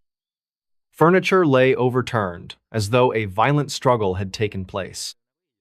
In the center of the living room, sprawled across the floor, was the body of Emily Carter, a struggling actress whose dreams of stardom now lay shattered alongside her lifeless form. Her wide-open eyes stared blankly at the ceiling, frozen in eternal shock. There were no signs of forced entry, no clear motive, and no weapon left at the scene. Whoever did this knew exactly what they were doing and had vanished without a trace. Detective Kane sighed heavily, rubbing his temples as he absorbed the gravity of the situation. This isn't just any murder, he muttered under his breath, more to himself than anyone else. This is personal. His tone carried a mix of frustration and determination, hinting at the long road ahead. Meanwhile, Officer Hayes jotted down notes furiously, her pen scratching against the paper with a sense of urgency. She paused momentarily to glance around the room, her brow furrowed in confusion. Why would someone do this? And why here? As the investigation unfolded, whispers began circulating throughout Hollywood. Some speculated that Emily had stumbled upon information she shouldn't have, perhaps secrets tied to powerful figures within the entertainment industry. Others believed it was the work of a serial killer dubbed the Hollywood Butcher, whose pattern remained elusive despite several victims over the years. Each case bore similarities: young women connected to the film world, brutal murders committed with precision, and a complete absence of evidence linking the crimes together. Days turned into weeks as Detective Kane dove deeper into Emily's past. He discovered she had recently landed a minor role in an upcoming indie film, a potential stepping stone toward bigger opportunities. Interviews with friends and colleagues revealed conflicting accounts. Some described her as ambitious and kind, while others hinted at darker sides to her personality. One neighbor mentioned hearing loud arguments coming from her apartment days prior, though they couldn't recall specifics. Another claimed seeing a shadowy figure lingering near the building late at night, though they dismissed it as paranoia at the time. Meanwhile, forensic analysts worked tirelessly to uncover clues from the crime scene. Fibers found on Emily's clothing matched those of a rare fabric used in high-end suits, suggesting the killer might be someone wealthy or influential. Fingerprints lifted from the doorframe were smudged beyond recognition, likely wiped clean after being touched. Most baffling of all was a cryptic message scrawled on the wall in blood. "Silence is golden." Its meaning eluded everyone involved, sparking debates about whether it held symbolic significance or served merely as taunting words from the perpetrator. Public interest in the case surged as media outlets picked up the story. Headlines screamed of another victim claimed by the infamous Hollywood Butcher, reigniting fears among residents and professionals alike. Social media buzzed with theories ranging from plausible to absurd, some even blaming supernatural forces lurking within the city's shadowy corners. Yet, amid the chaos, one question lingered above all others. Why Emily? Detective Kane struggled to piece together the puzzle.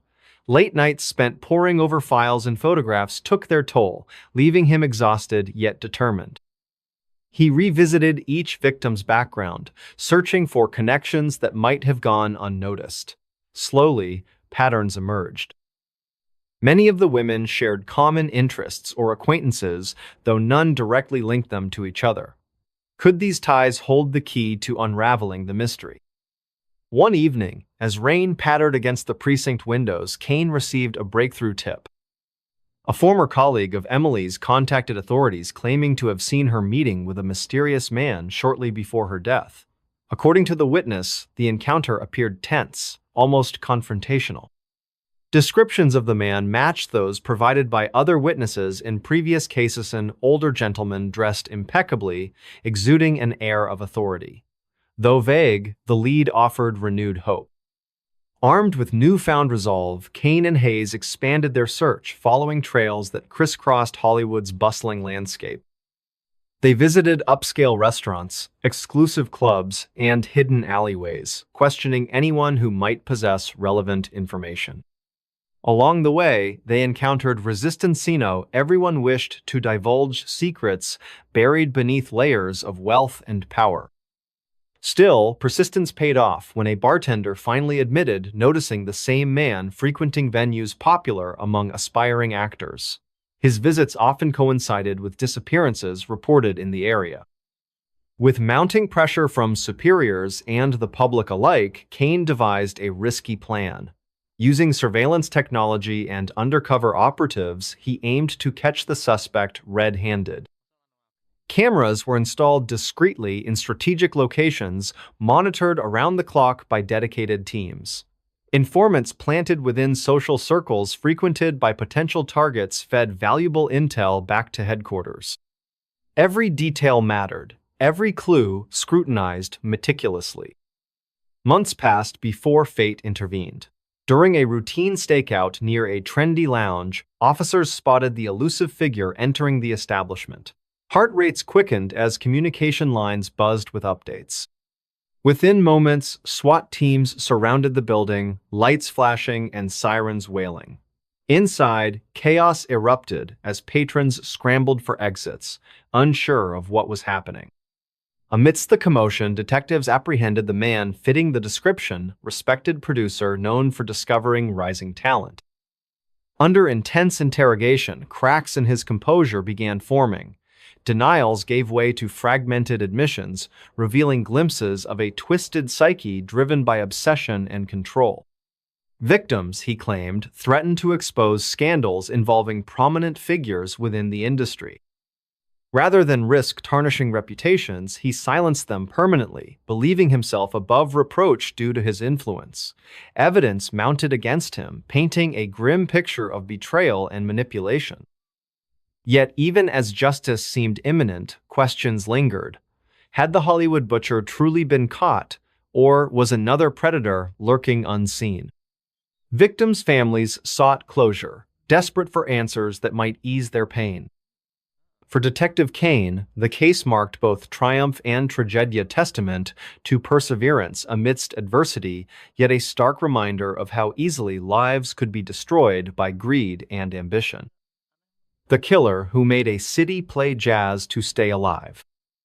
The city of New Orleans, a place where the air itself seemed to hum with melodies and rhythms that had been echoing through its streets for generations.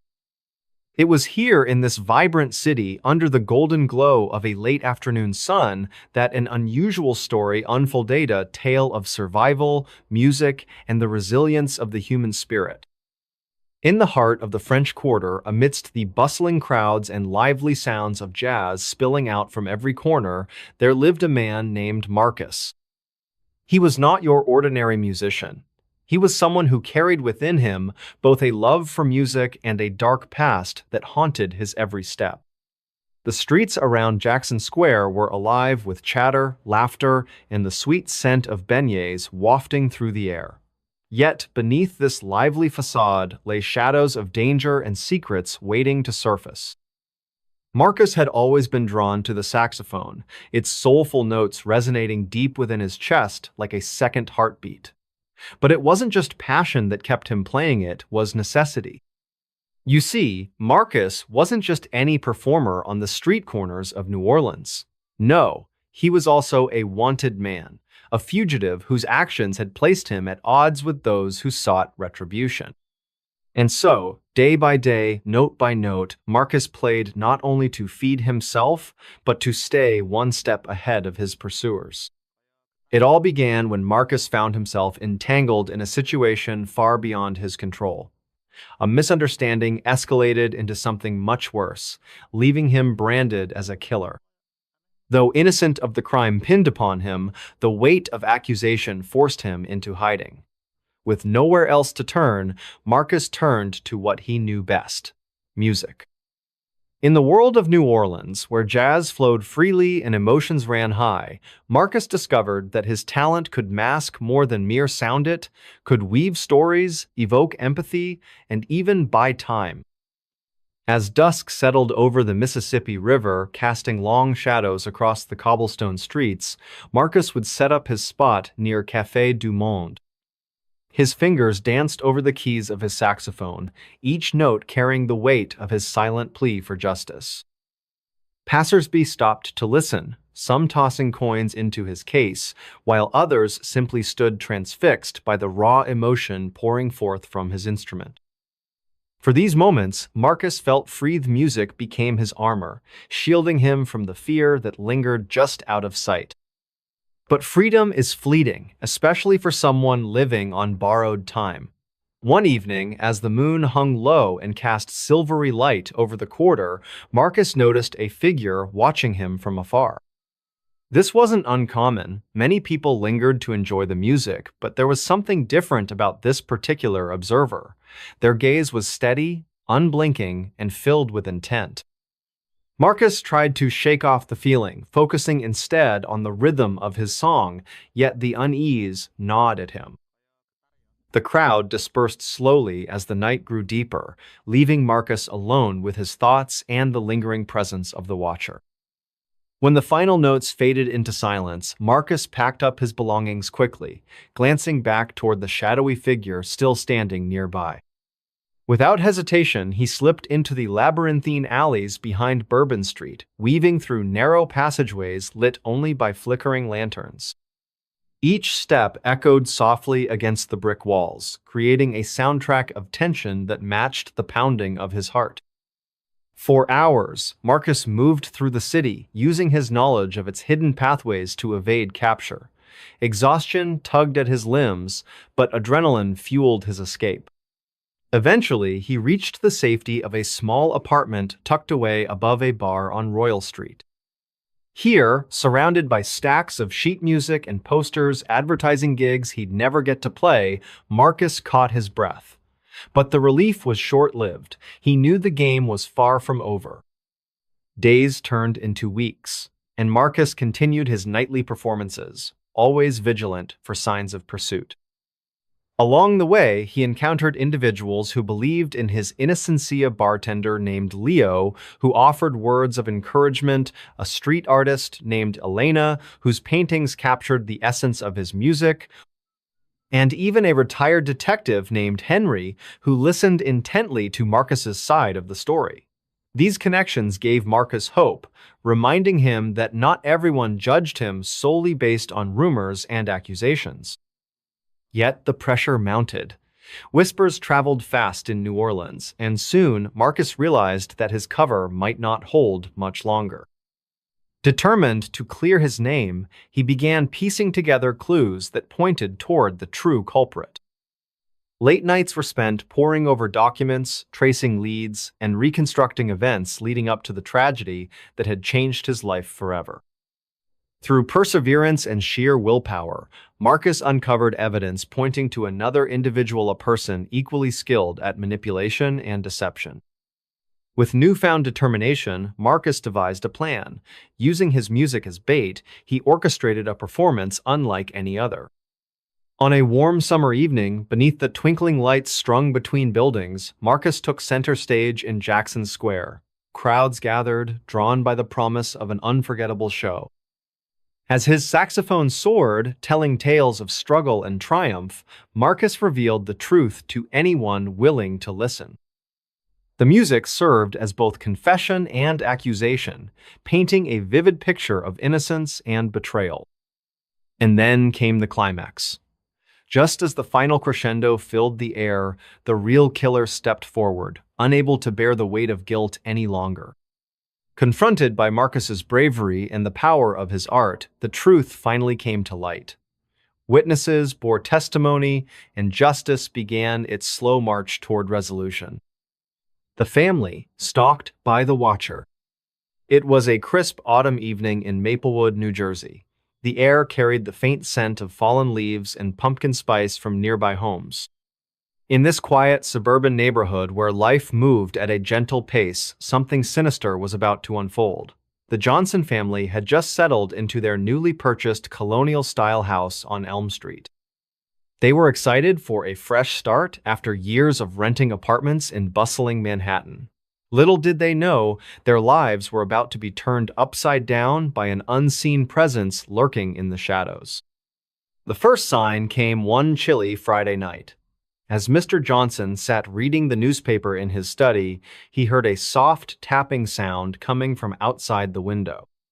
At first, he thought it might be branches brushing against the glass due to the wind, but when he looked out, there was nothing there but darkness. He shrugged it off as his imagination playing tricks on him and went back to his paper. Meanwhile, Mrs. Johnson noticed something peculiar while putting groceries away in the kitchen. A handwritten note slipped under the door read, "I'm watching you." Her heart skipped a beat as she stared at the neatly printed words on plain white paper. She called out to her husband, who rushed over immediately. Together, they examined the note, trying to make sense of its meaning. Who could have done this? And why? Days turned into weeks, and the incidents grew more frequent. Every morning, Mrs. Johnson would find another note tucked under the doormat or wedged between the cracks of the front door frame. Each message was different, yet equally unsettling. Some were cryptic, like, "You don't belong here," while others felt eerily personal, such as, "Your daughter sings beautifully." That last one sent shivers down her spine, because no stranger should know that detail about young Emily, their 8-year-old child who loved singing Disney songs in the backyard. As October deepened, so did the mystery surrounding these notes. One Saturday afternoon, Mr. Johnson decided to set up security cameras around the perimeter of their property. He hoped capturing footage would help identify whoever was tormenting them. While installing the camera near the garage, he spotted movement out of the corner of his eye. Turning quickly, all he saw was a fleeting figure darting behind the hedge separating their yard from the neighbors. His pulse quickened as realization dawned upon him someone really was watching them.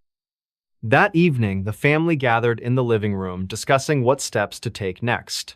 They agreed to report everything to the local police department without delay. Detective Harris arrived promptly the following Monday morning. A seasoned investigator with 20 years of experience under his belt, he listened intently as the Johnsons recounted every incident in detail. From the initial tapping sounds to the escalating series of threatening notes, nothing escaped his keen attention. After gathering evidence, including several original notes and copies of surveillance video clips, Detective Harris promised to launch a thorough investigation. He advised the family to remain vigilant and keep documenting any further strange occurrences. That very same week, things took a darker turn. On Wednesday night, Emily woke up screaming. Rushing to her room, her parents found her pointing frantically toward the window. There, silhouetted against the moonlit sky, stood a shadowy figure peering inside. Before anyone could react, the figure disappeared into the night like smoke dissipating in the breeze. This encounter left the entire household shaken to their core. For days afterward, none of them slept soundly, constantly checking locks and peeking through curtains before daring to close their eyes. By mid-November, Detective Harris returned with some disturbing news. Forensic analysis revealed fingerprints matching those of a reclusive man named Walter Grayson living 2 streets over. Known locally as somewhat of a loner, Walter rarely interacted with neighbors and spent most of his time indoors. However, proving intent required more than circumstantial evidence. So, the detective requested permission to place additional covert monitoring devices around the Johnsons' home to catch Walter red-handed, if indeed he was responsible. Throughout December, tensions ran high within the Johnson household. Christmas decorations remained unstrung, and holiday cheer seemed impossible amidst constant fear. Then, late one snowy Thursday evening, the breakthrough finally happened. Surveillance footage captured clear images of Walter sneaking onto the property, leaving yet another note addressed specifically to Emily. With irrefutable proof now in hand, authorities swiftly moved to apprehend him. Walter confessed during questioning, admitting he harbored resentment towards newcomers moving into his neighborhood. Believing himself superior simply because he'd lived there longer, he sought to drive the Johnsons away using psychological tactics. Fortunately, thanks to swift action by law enforcement and cooperation from the victims, justice prevailed. Walter faced severe charges, ensuring he couldn't prey on innocent families again. The Navy blimp that flew itself. The sun hung low in the sky, casting a golden hue over Lakehurst Naval Air Station. The air was thick with anticipation as sailors and engineers gathered near Hangar 1. Among them stood Charles Reed, an experienced blimp pilot known for his calm demeanor under pressure. He adjusted his cap nervously, glancing at the massive ZN-12 tethered nearby. This wasn't just any flight, it was to be a routine demonstration showcasing America's advancements in naval aviation technology. But little did anyone know that this day would become etched into history. Charles had been briefed earlier by Commander Jackson in his office, where maps and charts covered every available surface. This mission is straightforward, Commander Jackson had said firmly, leaning forward on his desk. You'll conduct standard maneuvers along the coastline, then return here within 3 hours. His voice carried authority, but also concealed concern about recent mechanical issues reported during ground checks. Still, confidence echoed throughout the room as they reviewed protocols one last time before departure. As the engines roared to life, Charles climbed aboard the gondola beneath the colossal helium-filled envelope above him. Beside him sat Thomas Grimes, a seasoned mechanic tasked with monitoring systems during the flight. Together, they performed final inspections while ground crew secured ropes preparing for launch. A light breeze ruffled their uniforms as Captain Marshall gave the signal from below. With a gentle tug, the ZN-12 ascended gracefully into the open skies. For 20 minutes, everything proceeded smoothly. Charles guided the blimp through designated patterns across the horizon, each movement precise and calculated. Below stretched miles of ocean dotted occasionally by fishing boats bobbing gently against waves sparkling under sunlight. Inside the cockpit, conversation remained professional yet friendly between Charles and Thomas. They joked briefly about weekend plans before focusing again on instruments displaying altitude, speed, and fuel levels. Then came the moment no one saw coming. At exactly 14:37 hours, alarms blared suddenly inside the gondola. Warning lights blinked furiously across panels as sensors detected unexpected fluctuations in engine performance. Both men sprang into action immediately. "Thomas, check main power," shouted Charles over rising noise. His tone betrayed slight panic despite efforts to remain composed. Meanwhile, Thomas crouched beside control boards running diagnostic tests manually when another shockwave hit. Communication links failed entirely, severing contact back to base. "Something's wrong with both engines simultaneously," exclaimed Thomas after several tense moments analyzing data streams, flooding screens around them. Sweat trickled down his forehead even though temperature controls still functioned properly. Charles gripped steering levers tightly, now fully alert, knowing how critical maintaining stability became without propulsion assistance. Yet, strangely enough, instead of losing complete control, somehow automated backup systems engaged, stabilizing descent rate, automatically preventing catastrophic crash scenarios feared initially. Above turbulent Atlantic waters, the ZN-12 continued drifting, aimlessly powered solely by wind currents pushing it further offshore. Hours passed, slowly marked only by periodic updates exchanged between pilots trying desperately to diagnose root causes behind malfunctions plaguing vital components on board. Fear lingered heavily among both men, realizing chances rescue teams locating them diminished rapidly given increasing distance traveled away coastline.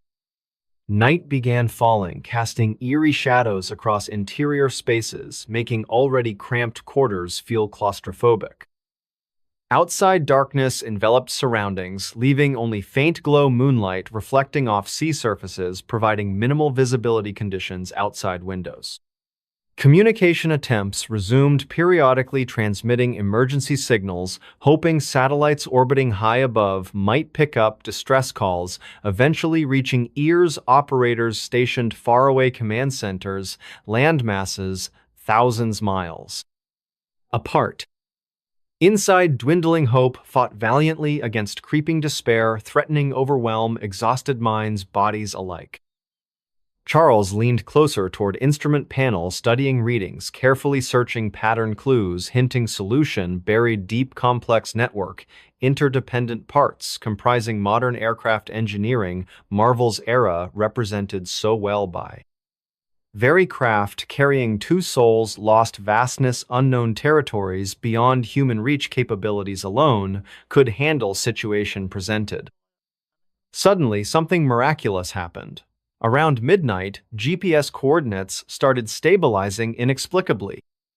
It seemed the autopilot system, thought to be malfunctioning earlier, had re-engaged itself, correcting course, gradually bringing the blimp back towards familiar territory. Relief washed over Charles and Thomas as dawn approached, revealing outlines mainland shores appearing distant horizons ahead, promising salvation. Long-awaited nightmarish ordeal endured together, courage, determination, facing impossible odds. Defying nature herself.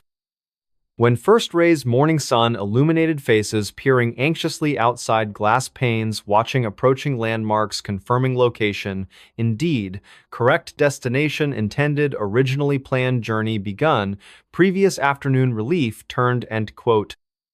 Celebration erupting, spontaneous cheers, hugs, shared comradeship, forged extreme circumstances, tested limits, endurance, resilience, spirit triumph, adversity, overwhelming forces arrayed against small team, brave hearts dared venture skies above. Protecting homeland, proud service, uniform colors, red, white, blue symbolized nation, freedom, dreams, aspirations, countless generations, past, present, future alike. News spread quickly upon landing safely hangar once more. Reporters swarmed, eager capture story heroism, displayed ordinary men, extraordinary circumstances, demonstrating ingenuity, resourcefulness, characteristic American people everywhere, celebrating achievements, large, small, reminding world. Strength found unity, purpose, perseverance, face challenges head-on, overcome seemingly insurmountable barriers, rise stronger, united than ever before. Possible, imagined alone, separate individuals acting independently, isolated silos. Disconnected, fragmented pieces, whole greater sum parts, contributing collective effort, achieve greatness, benefit all humanity moving forward together. Building brighter tomorrow, today's lessons learned, hard way, unforgettable experiences, shaped character, defined destiny paths, chosen freely, willingly embrace responsibilities, duties, honor, committed, serving, protect, preserve values, cherished, hold dear hearts, souls forevermore. The teen found mysteriously stuck in a chimney. It was a crisp autumn morning in the small town of Maplewood, USA. The air carried the scent of fallen leaves and wood smoke as golden sunlight filtered through the trees. At precisely 7:45 a.m., young Ethan Carter found himself in an unimaginable predicament, stuck inside the chimney of the historic Grayson Manor. The story began innocently enough. Ethan, a curious 14-year-old with a penchant for adventure, had been exploring the sprawling estate that bordered his family's property. The Grayson Manor, once a grand mansion from the early 20th century, had long fascinated him with its mysterious architecture and legends of hidden passages. On this particular Saturday morning, armed with nothing more than his backpack and a flashlight, Ethan set out to uncover some of its secrets. As he wandered through the overgrown gardens, he noticed something peculiar, a narrow opening at the base of the manor's west chimney. The opening seemed almost deliberate, as if someone had intentionally created it. Ethan's curiosity got the better of him. He carefully examined the space, noting how it appeared large enough to accommodate a person of his size. With youthful bravado and perhaps a touch of naivety, he decided to investigate further. Climbing into the opening proved surprisingly easy. The bricks felt solid beneath his hands, and the interior was remarkably clean for an abandoned structure. As he ascended, the sound of birds chirping outside gradually faded, replaced by the muffled echo of his own movements. The temperature dropped noticeably as he progressed upward, and the air grew cooler and damper. At around 8:15 a.m., about halfway up the chimney, Ethan encountered his first obstacle. A section of the brickwork had shifted slightly, creating an awkward angle that required him to maneuver carefully. This pause gave him time to reflect on his situation, how quiet it was, how different the world seemed from this vantage point. He paused briefly, shining his flashlight upward to see what lay ahead. The next hour became a blur of climbing and discovery. Each level revealed new features, old soot marks where previous fires had burned, remnants of forgotten tools, even graffiti carved into the stone by others who had come before him. By 9:30 a.m., Ethan had reached what seemed like the topmost chamber, only to find another surprise waiting for him.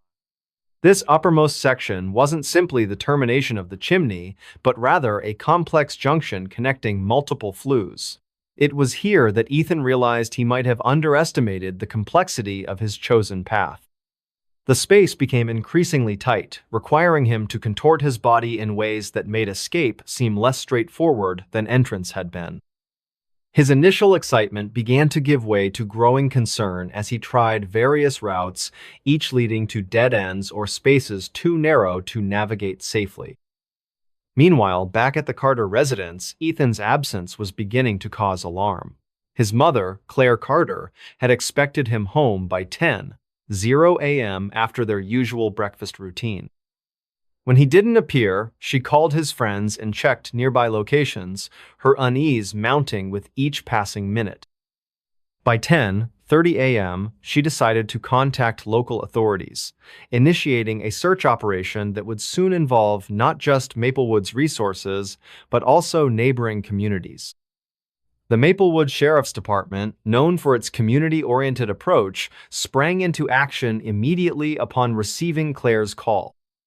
Deputy Mark Reynolds, familiar with both the Carter family and the Grayson Manor's history, recognized the urgency of the situation. Within minutes, he assembled a team including paramedics, firefighters, and specialized rescue personnel equipped for confined space operations. By 11:00 a.m., a full-scale search party had converged on the Grayson Manor grounds. The atmosphere was tense yet professional, with each member knowing the importance of their role.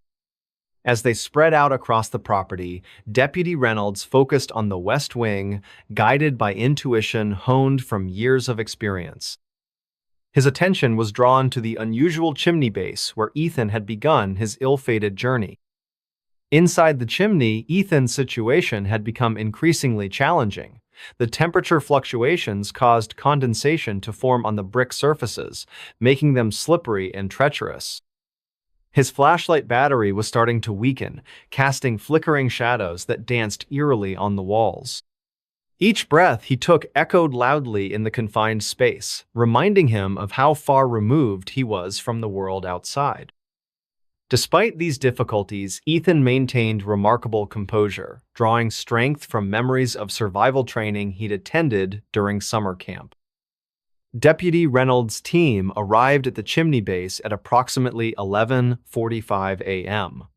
Their presence brought immediate relief to Claire Carter, who had joined the search efforts. She explained her son's fascination with the manor and described his adventurous nature.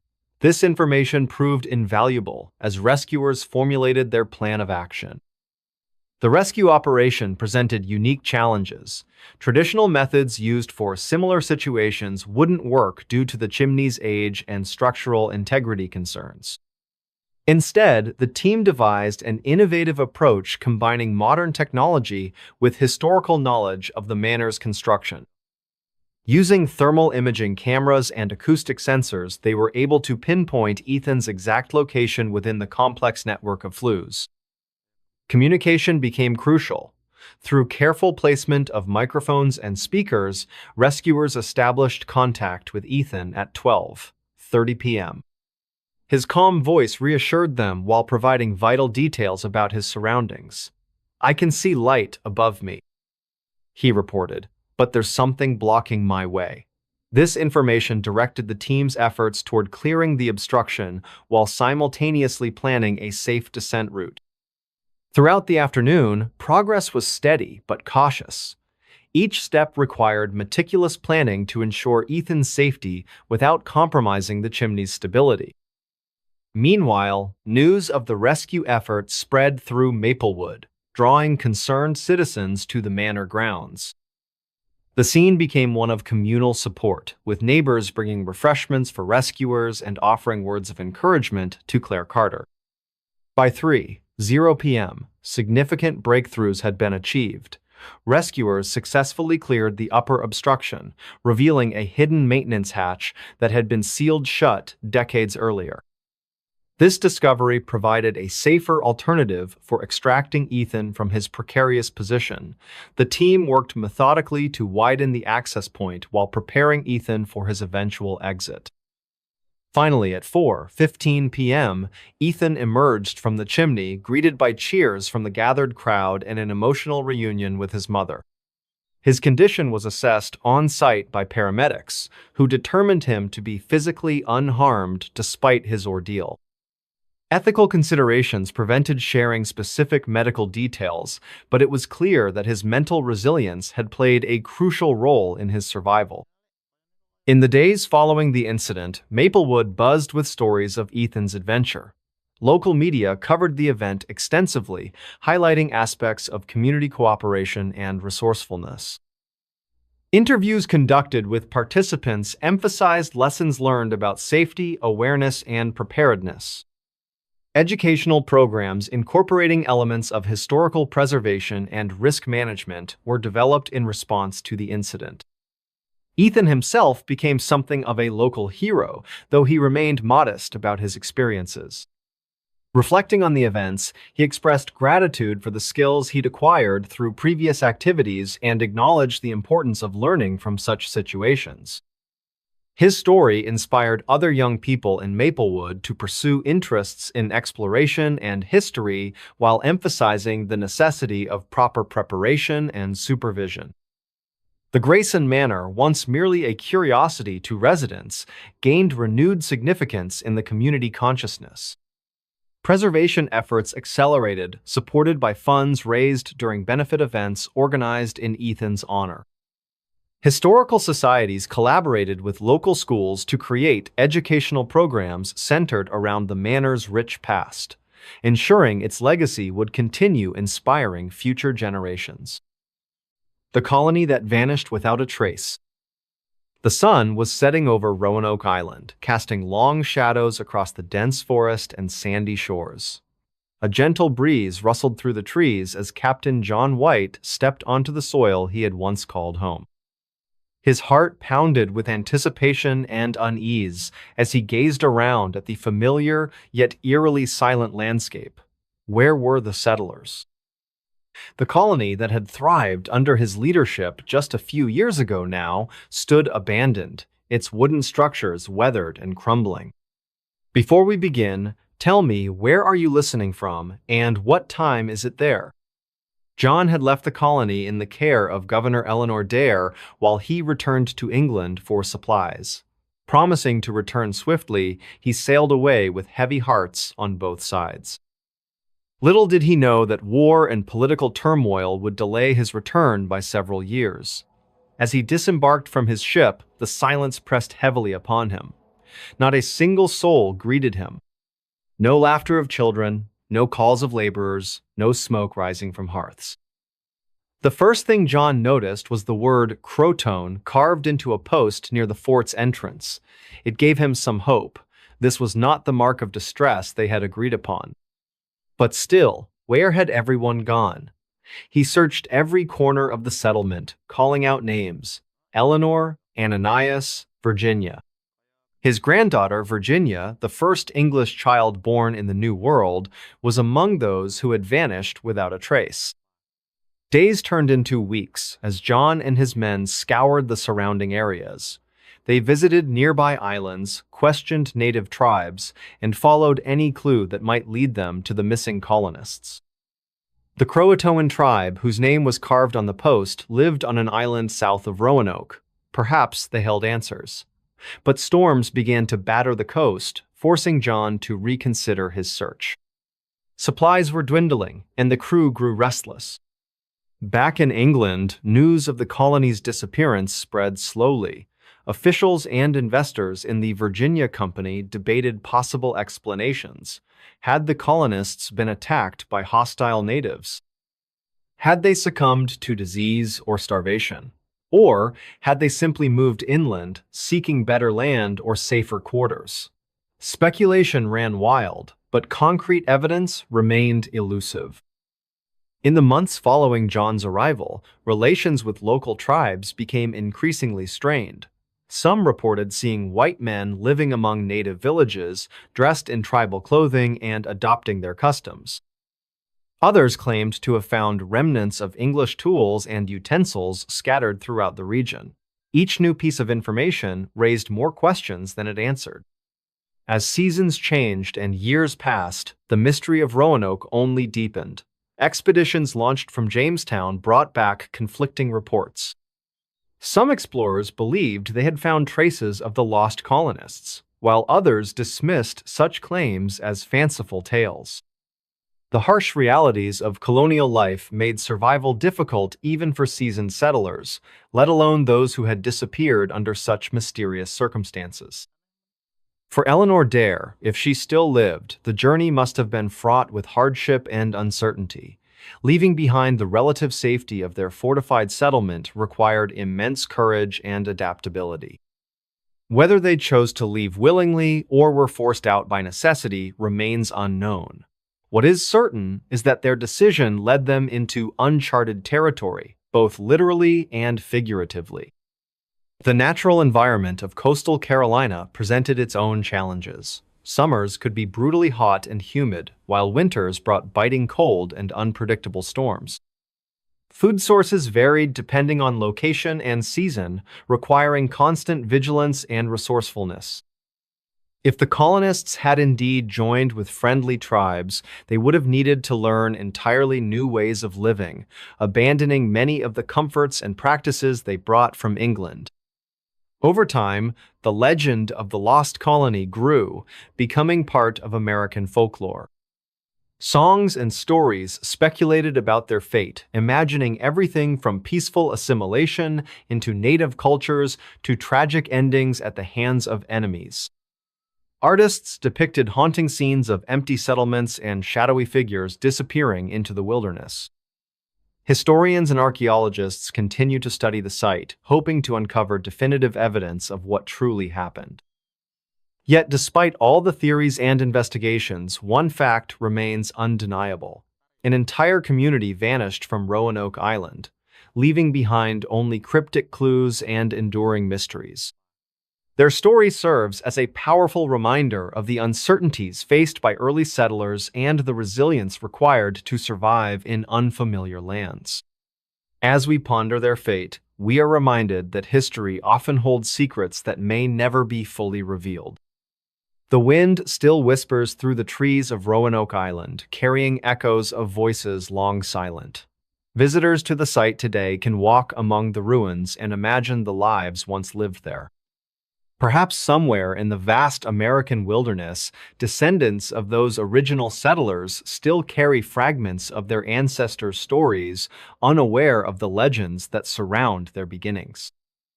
Or maybe the truth lies buried beneath centuries of sand and soil, waiting patiently to be discovered. Whatever happened to the people of Roanoke, their story continues to captivate us. It speaks to our shared human experience of exploration, adaptation, and the search for meaning in the face of uncertainty. In remembering them, we honor not just their disappearance, but also the courage and determination that brought them to this distant shore. And so, the mystery of the lost colony endures, a testament to the enduring power of unanswered questions and the timeless allure of discovery. Pause here for reflection. Imagine the weight of responsibility John felt as he searched for his family and friends. Picture the changing landscapes of coastal Carolina, from lush forests to open beaches. Consider the possibilities that stretch before us like the endless horizon. The story of Roanoke is not just about what was lost, but also about what remains, questions that linger through generations, connections that transcend time, and the enduring spirit of those who dared to dream beyond the known world. Let these thoughts settle as you ponder the fate of those who vanished without a trace. Their story is woven into the fabric of American history, a thread that runs through our collective consciousness, reminding us that sometimes the most compelling narratives are those that remain unfinished. And perhaps that is how it should be, a mystery that invites each new generation to seek its own answers, to explore its own horizons, and to remember those who came before us, forever lost yet never forgotten. The ship found adrift with no one on board. The sun was setting over the vast Atlantic Ocean, casting a golden hue across the waves as Captain Jameson prepared his ship for another long journey. The Mary Celeste, named after its original owner's daughter, stood proudly at the docks of Boston Harbor. It was an ordinary day in late autumn when the crew gathered on board, ready to set sail towards Europe with a shipment of valuable goods. The atmosphere aboard the vessel was calm and professional. Each sailor knew their role well, having worked together for years under Captain Jameson's steady leadership. As they departed from shore, the wind carried whispers of adventure and prosperity. Little did anyone know that this voyage would become one of the most perplexing mysteries in maritime history. Let us pause here. Take a moment to imagine the scene: wooden planks creaking beneath boots, salt water spraying against the hull, and laughter echoing among men who shared camaraderie born out of countless journeys at sea. Captain Jameson had assembled a seasoned crew consisting of 10 experienced sailors, including himself. Among them were Thomas Anderson, the first mate known for his sharp eyesight even during foggy nights; Robert Hayes, the quartermaster whose knack for navigation earned him respect throughout New England ports; and William Jenkins, a jovial cook whose hearty meals kept morale high no matter how rough the weather became. Each member brought unique skills necessary for ensuring smooth sailing across unpredictable waters. Their destination was Genoa, Italy, where merchants awaited eagerly to receive barrels filled with industrial alcohol destined for winemakers there. This particular cargo held significant value, not just financially, but also symbolically representing ties between American producers and European consumers, strengthening through trade routes established centuries ago. As we reflect upon these details, let our voices soften, slightly conveying reverence for traditions upheld despite changing times. On the morning following departure, everything seemed normal aboard the Mary Celeste. Breakfast consisted of freshly baked bread paired with strong coffee brewed by Jenkins, while conversations flowed easily about recent events back home or tales spun creatively around campfires ashore. However, as days turned into weeks traversing open seas under clear skies, interspersed occasionally by squalls testing seamanship capabilities, something unusual began occurring, though none could pinpoint exactly what it was initially. It started subtly, perhaps unnoticed, amidst routine tasks performed daily aboard any seafaring vessel. Tools left unattended near railings instead being stored properly inside cabins afterward use. Doors found slightly ajar, contrary usual practice, securing tightly before retiring nightfall. Faint sounds resembling footsteps heard late hours below decks, yet no figure seen whenever investigations conducted swiftly, albeit cautiously, lest intruders lurked stealthily within confines floating fortress, miles away nearest landmass. Visible horizon line, barely distinguishable twilight hours approached signaling end. Another grueling shift watch duty rotation schedule adhered, strictly maintain order, prevent chaos breaking loose, unexpected circumstances arising suddenly. Without warning whatsoever. Pause now. Consider deeply implications such anomalies manifesting themselves gradually over time, creating unease amongst hardened mariners accustomed facing dangers, headlong, courageously battling elements, nature through path determined, reach goal come. Hell high water alike. By third week underway, tension palpable amongst crew members, noticeable even casual observer, visiting briefly tour, ship inspect preparations, upcoming port call, stopover, resupply provisions, replenish stocks, dwindling steadily consumption. Ongoing voyage, lengthy duration planned, originally estimated, accurately accounting unforeseen delays, encountered adverse conditions, encountered mid-ocean crossing, notorious stretch, infamous sudden storms arising seemingly nowhere. Threatening overturned vessels, lesser caliber construction standards enforced today, modern-era shipping industry worldwide recognized importance, safety measures implemented safeguard lives, property alike. One evening, particularly memorable due peculiar incident involving compass readings taken multiple times, different locations, deck yielding inconsistent results, defying explanation, scientific knowledge available, period, concerned parties, involved, gathering, discuss findings, compare notes, attempt determine cause, phenomenon observed repeatedly, unable find satisfactory answer, question posed minds, curious individuals, present situation. Let us delve further, exploring chain events leading ultimate discovery, shocking revelation, world still debates possible, explanations, plausible theories proposed, experts, fields, diverse ranging, paranormal enthusiasts, historians, specializing, naval warfare tactics employed ancient civilizations seeking advantage battlefields, vast oceans, separating continents, cultures, peoples alike. During dinner hour, unusually quiet compared usual boisterous atmosphere accompanying mealtime gatherings, past voyages undertaken similar circumstances, noted several crewmen absent, attendance normally expected regular occurrence, unless illness prevented participation, somehow overlooked previous occasions, considering overall health condition, reported good medical records, maintained meticulously updated, frequent intervals, ensure compliance regulations governing health. Safety standards applicable, international waters traversed regularly, commercial purposes, private expeditions alike. Concern growing amongst remaining participants, prompting inquiry regarding whereabouts missing personnel, initiated immediately searches, conducted systematically covering entire length, breadth, vessel, careful examination, every nook cranny. Storage compartments, engine rooms alike.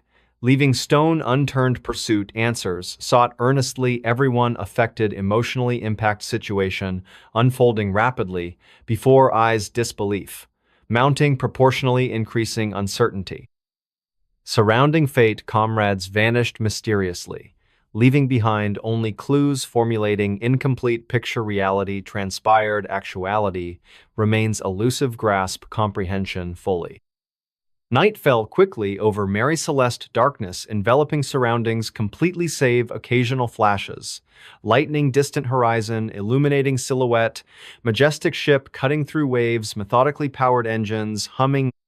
Rhythmically background, constant reminder, progress continuing forward, direction, predestined meeting, destiny unknown, awaits somewhere beyond immediate perception range, senses sharpened, alertness, heightened anticipation building steadily. Approaching climax story, unraveling threads, mystery woven, complex tapestry events, interwoven destinies, intertwined fates, sealed decisions, made moments, critical importance, defining character testing, metal true measure, worth measured. Actions taken, consequences borne, responsibility, accepted willingly, reluctantly, alike. Hours passed, slowly aboard ghostly silent vessel, once vibrant life pulsating through veins.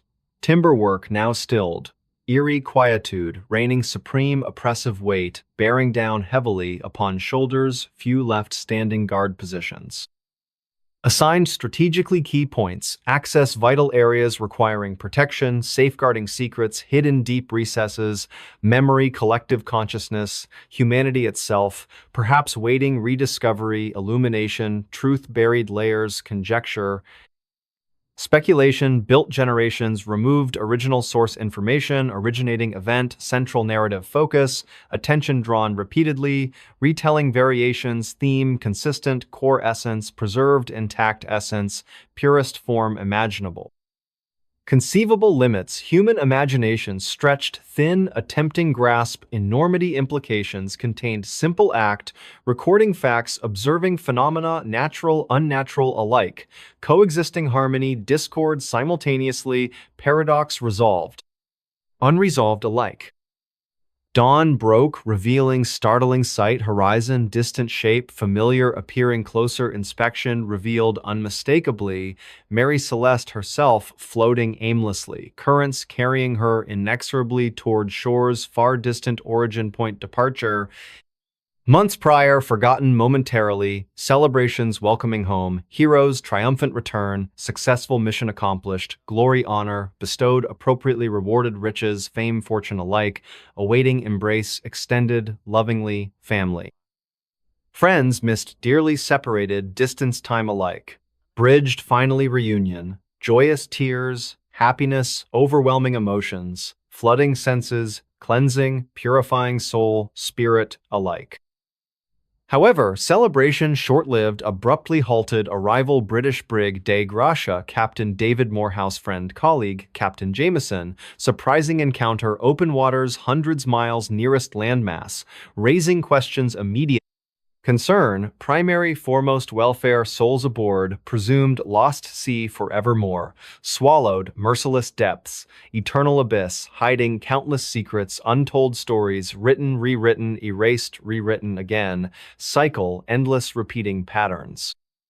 Recurring themes explored, reinterpreted anew, each generation discovering, rediscovering truths, half-forgotten lessons learned, forgotten relearned anew, wisdom gained, loss, suffering alike.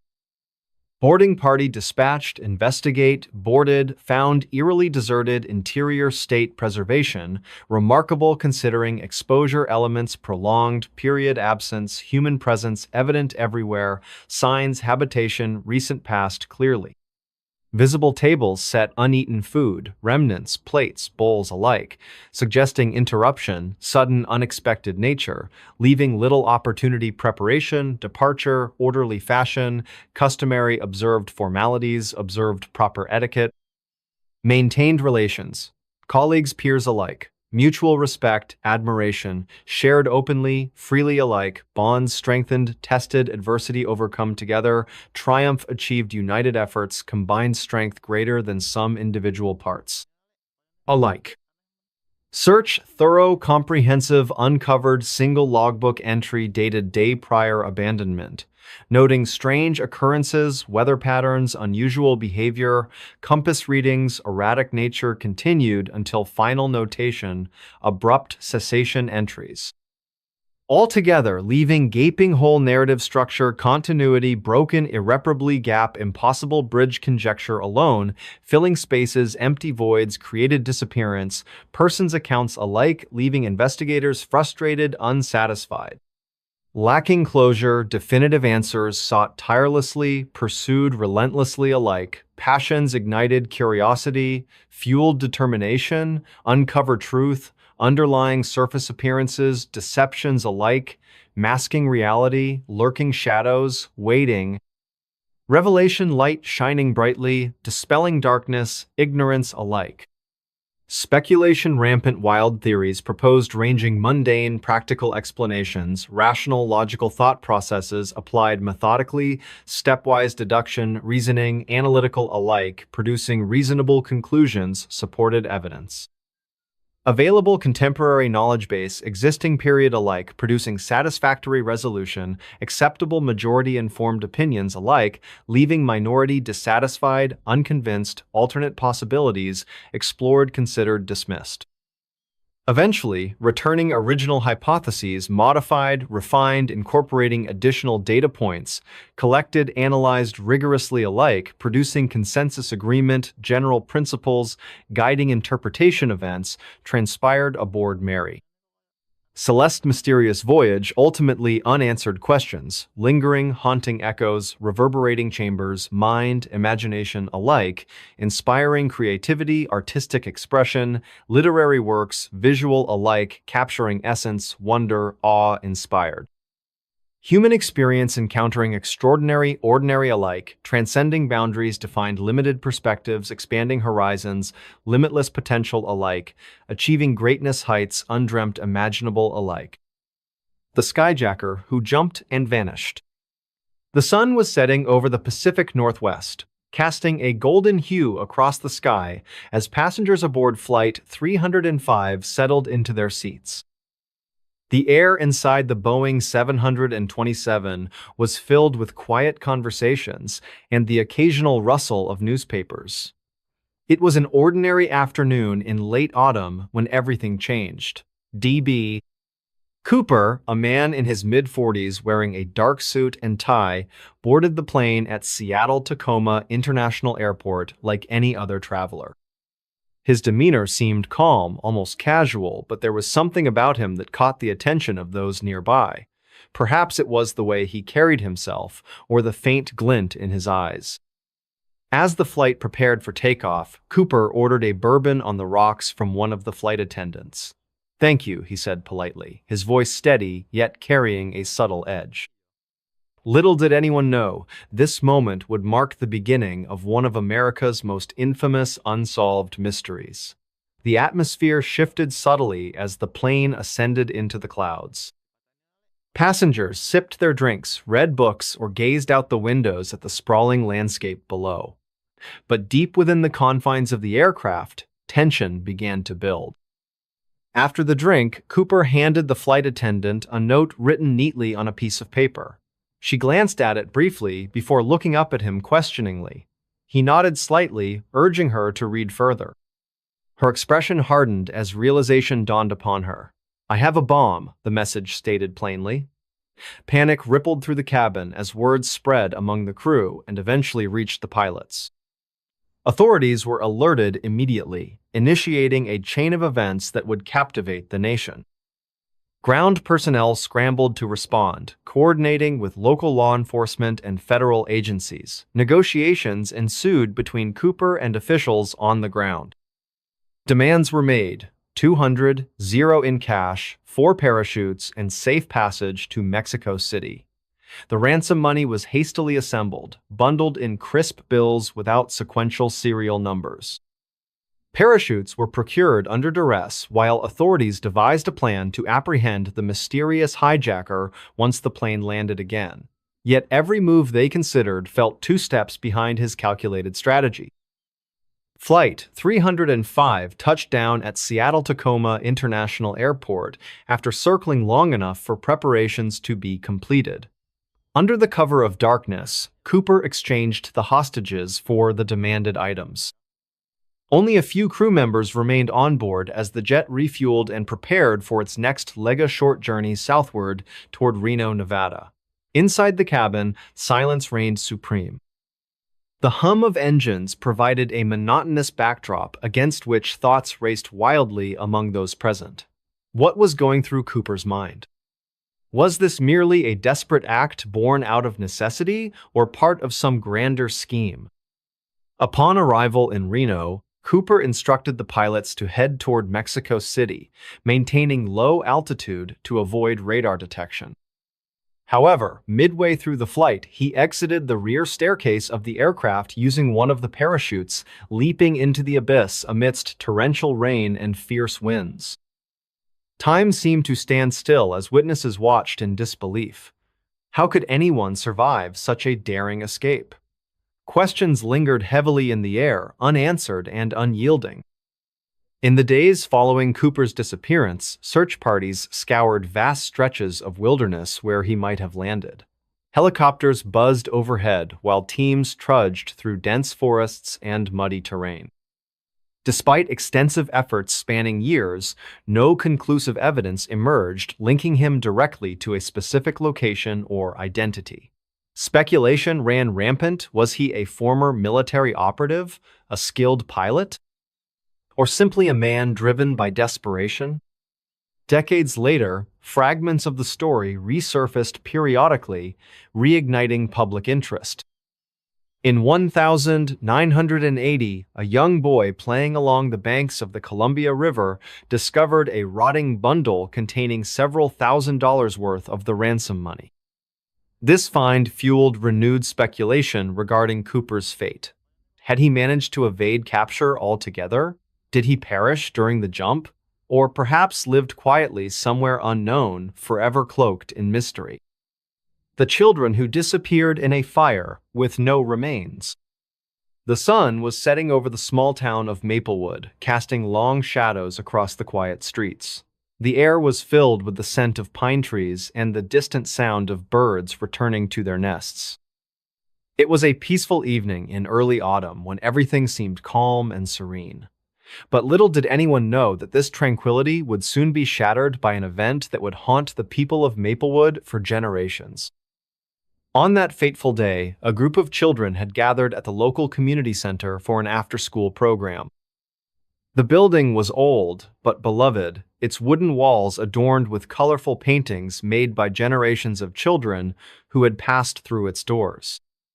Inside, laughter echoed as kids played games, drew pictures, and shared stories about their days at school. Among them were Emily Carter, aged 10, her younger brother Daniel, just 7 years old, and their neighbor Jake Thompson, who turned 12 only last month.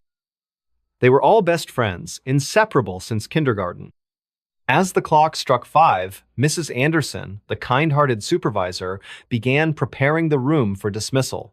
She reminded the children to gather their belongings before heading home. Some parents were already waiting outside, chatting casually while glancing at their watches. Others sent messages asking if someone could pick up their child because they were running late due to unexpected work commitments or family emergencies. At around 5:15 p.m., disaster struck without warning. A spark from faulty wiring ignited near the storage closet where flammable materials like paint thinner and cleaning supplies were kept. Within seconds, flames erupted, spreading rapidly through the dry wooden structure. Panic set in as thick smoke filled the air, choking everyone inside. Mrs. Anderson tried her best to keep the children calm, shouting instructions above the chaos. "Stay low. Follow me," she yelled, her voice trembling yet determined. But the fire spread too quickly, trapping many within the burning building. Outside, screams pierced the night as bystanders realized what was happening. Neighbors rushed to help, forming a human chain to pass buckets of water from the nearby well. However, it wasn't enough against such fierce flames fueled by decades-old timber. Fire trucks eventually arrived, sirens wailing loudly as they tore down the narrow roads leading to the scene. Yet precious minutes had been lost, and the damage was already catastrophic. In those terrifying moments, Emily held tightly onto Daniel's hand, tears streaming down her face as she whispered words of encouragement despite being utterly terrified herself. Jake stayed close behind them, coughing violently but refusing to let go of his friends even as heat seared their skin. Meanwhile, Mrs. Anderson continued guiding others towards safety, risking her own life multiple times to ensure no one was left behind. Her heroic efforts saved several lives, though not everyone made it out unscathed or alive. When the inferno finally subsided hours later, leaving behind nothing but charred ruins, the entire town mourned deeply. Funerals followed one after another, each bringing fresh waves of sorrow. For the survivors, life changed forever. Emily carried scars, both physical and emotional, often waking up screaming during nights haunted by memories of that horrific ordeal. Daniel struggled with speech issues caused by inhaling toxic fumes, requiring extensive therapy. And Jake became quieter than ever before, withdrawing into himself as he processed the trauma alongside guilt over surviving when so many didn't. Yet, amidst grief emerged resilience. The people of Maplewood came together stronger than ever, supporting one another through dark times. Memorials were built honoring those lost, serving as reminders of lives cut tragically short. Scholarships funded in victims' names helped future generations pursue dreams deferred. Most importantly, stricter safety regulations were implemented statewide following investigations revealing preventable causes behind the tragedy. 3 women gone from a suburban home. The sun had just begun to dip below the horizon, painting the suburban neighborhood of Willow Creek in hues of orange and pink. The air was calm, with a gentle breeze rustling through the trees as children's laughter echoed from nearby yards. It was an ordinary evening in this quiet community where life seemed to move at a slower pace. But beneath the surface of this serene town lay a mystery that would soon unravel, leaving its residents shaken and searching for answers. At 7:15 p.m., Emily Carter returned home after her weekly yoga class. She carried 2 grocery bags filled with fresh produce and ingredients for dinner. Her husband, Mark, was already waiting inside their modest brick house on Maple Street, preparing for a night of relaxation after a long day at work. Their 3 daughters, Emma, aged 12, Claire, 10, and Lily, 8, had been playing outside earlier but were expected to be settling down for homework by now. As Emily walked through the front door, she called out cheerfully, "Girls, I'm home." There was no response. She paused, feeling a flicker of unease before shaking it off. They must be engrossed in their books or games, she thought. Mark greeted her warmly, giving her a quick kiss on the cheek. "Did you find everything?" he asked, helping her carry the groceries into the kitchen. "Yeah," Emily replied with a smile, placing the items onto the counter. "I even got your favorite chocolate cake mix." Her voice trailed off as she glanced toward the living room.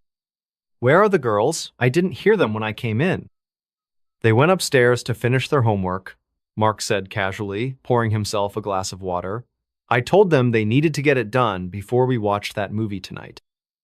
Emily nodded, setting aside her keys and heading up the staircase.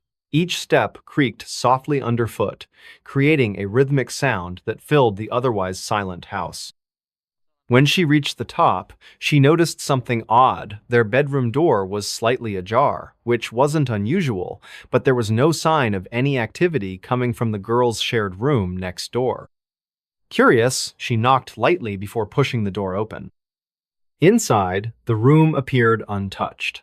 Books lay neatly stacked on shelves, posters of unicorns and butterflies adorned the walls, and twin beds stood side by side, perfectly made. A faint scent of lavender lingered in the air, reminding Emily of the diffuser she'd set up last week. Yet, despite the familiar surroundings, the absence of her daughters felt jarring. Panic began to creep in as she turned around and hurried back downstairs. "Mark," she called urgently, her tone rising.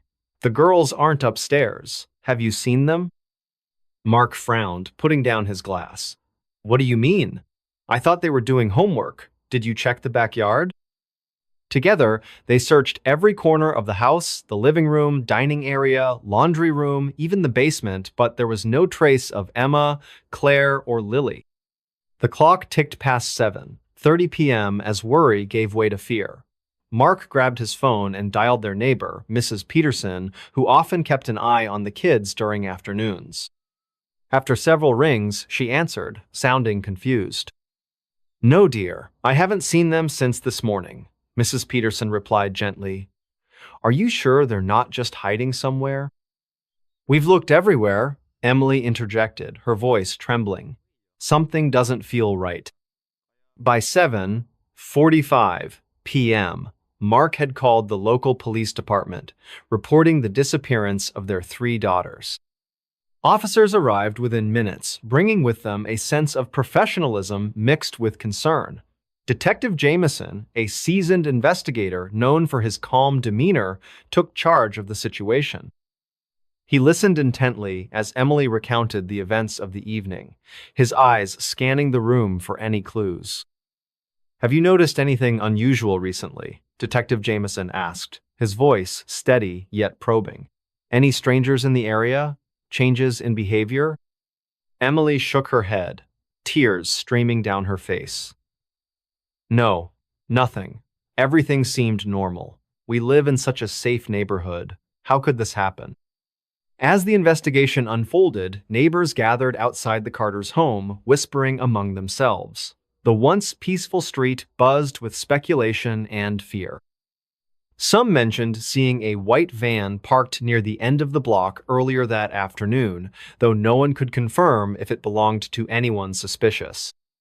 Others recalled hearing distant sirens around dinner time, though none could say whether they were connected to the current events. Back inside the house, detectives conducted a thorough search, examining windows, doors, and locks for signs of forced entry. To everyone's relief, there was no evidence of a break-in, suggesting the girls might have left willingly or been lured away. Still, the possibility of foul play loomed large, weighing heavily on the shoulders of those involved. The following days brought both hope and heartbreak.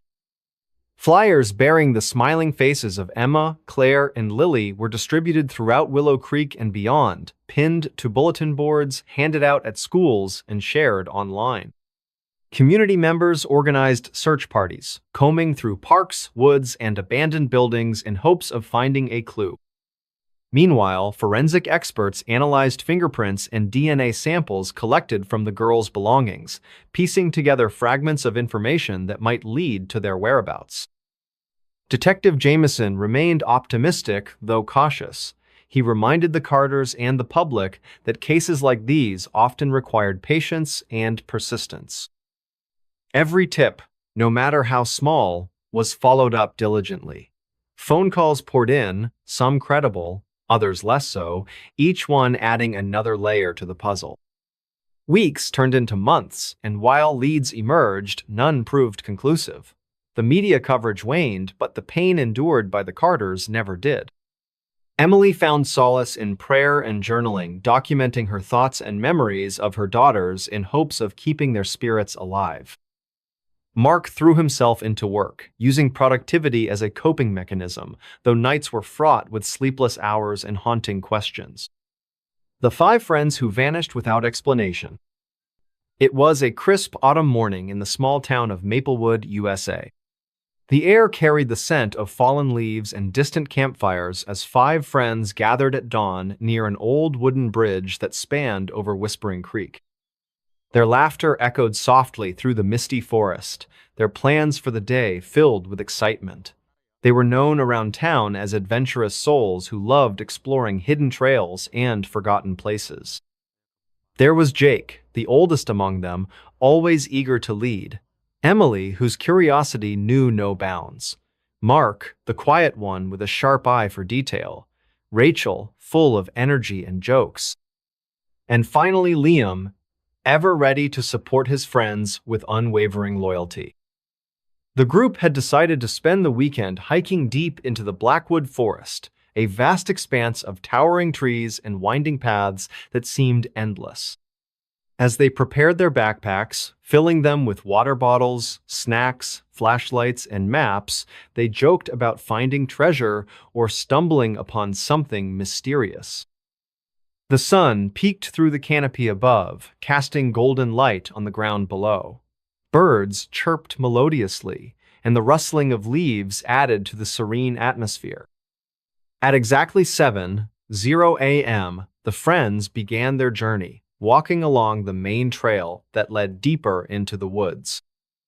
Each step took them further away from civilization, each turn revealing new wondersa bubbling brook here, a cluster of mushrooms there, and even a family of deer watching them curiously before disappearing into the underbrush. Time seemed to slow down as they marveled at nature's beauty, their voices blending harmoniously with the sounds of the forest. By noon, they reached a clearing where sunlight poured in like liquid gold. It was perfect for lunch, so they sat down on soft moss, sharing stories and dreams while eating sandwiches and fruit. Laughter rang out again, echoing across the clearing. Afterward, they rested briefly, basking in the warmth of the sun filtering through the branches above. But it wasn't long before the urge to explore more took hold once more. As the afternoon wore on, they ventured off the beaten path, following a narrower trail that promised adventure. The forest grew denser, shadows lengthening as the sun dipped lower in the sky. By late afternoon, the temperature dropped noticeably, and the cheerful chatter slowed to occasional whispers. Something about this part of the forest felt different, quieter, almost too still. Still, they pressed on, determined to see what lay ahead. When dusk fell, the friends realized they needed to set up camp soon. Darkness came quickly in the forest, and they wanted to avoid getting lost. However, as they searched for a suitable spot, strange things started happening. First, Mark noticed that their compass was spinning erratically, unable to point north consistently. Then, Emily swore she heard faint whispers coming from the trees, though none of the others could hear anything. Rachel tried to lighten the mood by making jokes, but her laughter sounded forced even to herself. Finally, they found a clearing surrounded by ancient oaks and settled in for the night. Fires were forbidden in this area due to wildfire risks, so they huddled together under blankets, relying on their headlamps for light. Conversation dwindled as fatigue set in, and one by one, they drifted off to sleep. Or so it seemed. When the first rays of sunlight broke through the treetops the next morning, there was no sign of Jake, Emily, Mark, Rachel, or Liam. Their belongings remained scattered around the Claringa half-eaten granola bar, a flashlight lying face up, a map folded neatly beside a rock butt. The friends themselves had vanished without a trace. Search parties scoured the forest for days, helicopters scanned the skies, and experts offered theories ranging from wildlife attacks to alien abductions, yet nothing concrete emerged. No evidence of struggle, no signs of departure, just nothing. Back in Maplewood, shock rippled through the community. Families grieved openly, neighbors whispered speculations late into the night, and local newspapers ran front-page stories about the mysterious disappearance. Some claimed to have seen lights dancing in the forest the night the friends went missing, while others spoke of hearing eerie music floating through the air. None of these accounts could be verified, leaving only questions and uncertainty behind. Years passed, and though the case remained unsolved, the legend of the 5 friends who vanished without explanation grew stronger. Hikers avoided certain parts of Blackwood Forest after dark, claiming to feel an unsettling presence lingering there. Tourists flocked to Maplewood during autumn, hoping to catch a glimpse of the mysterious phenomena rumored to exist within those woods. And somewhere, perhaps deep within the heart of the forest, the truth waited patiently to be discovered, or perhaps never revealed at all.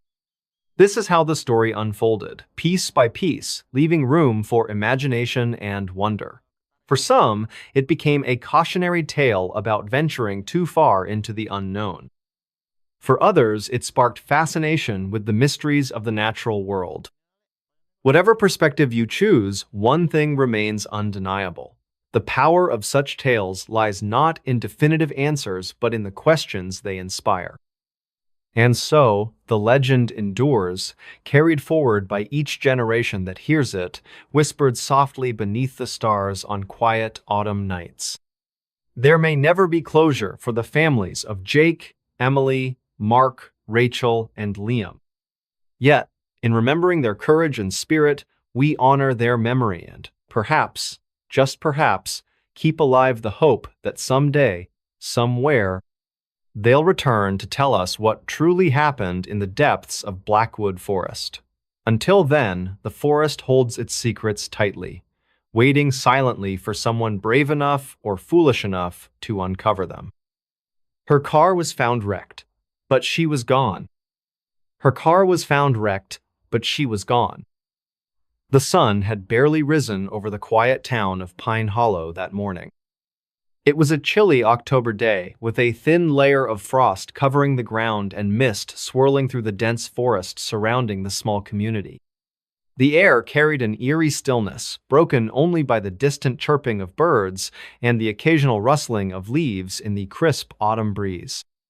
In this serene yet haunting setting, a mystery unfolded that would grip the entire nation. At around 6:30 a.m., a local farmer named John Carter was making his usual early morning rounds near Blackwater Creek when he spotted something unusual on the side of the road.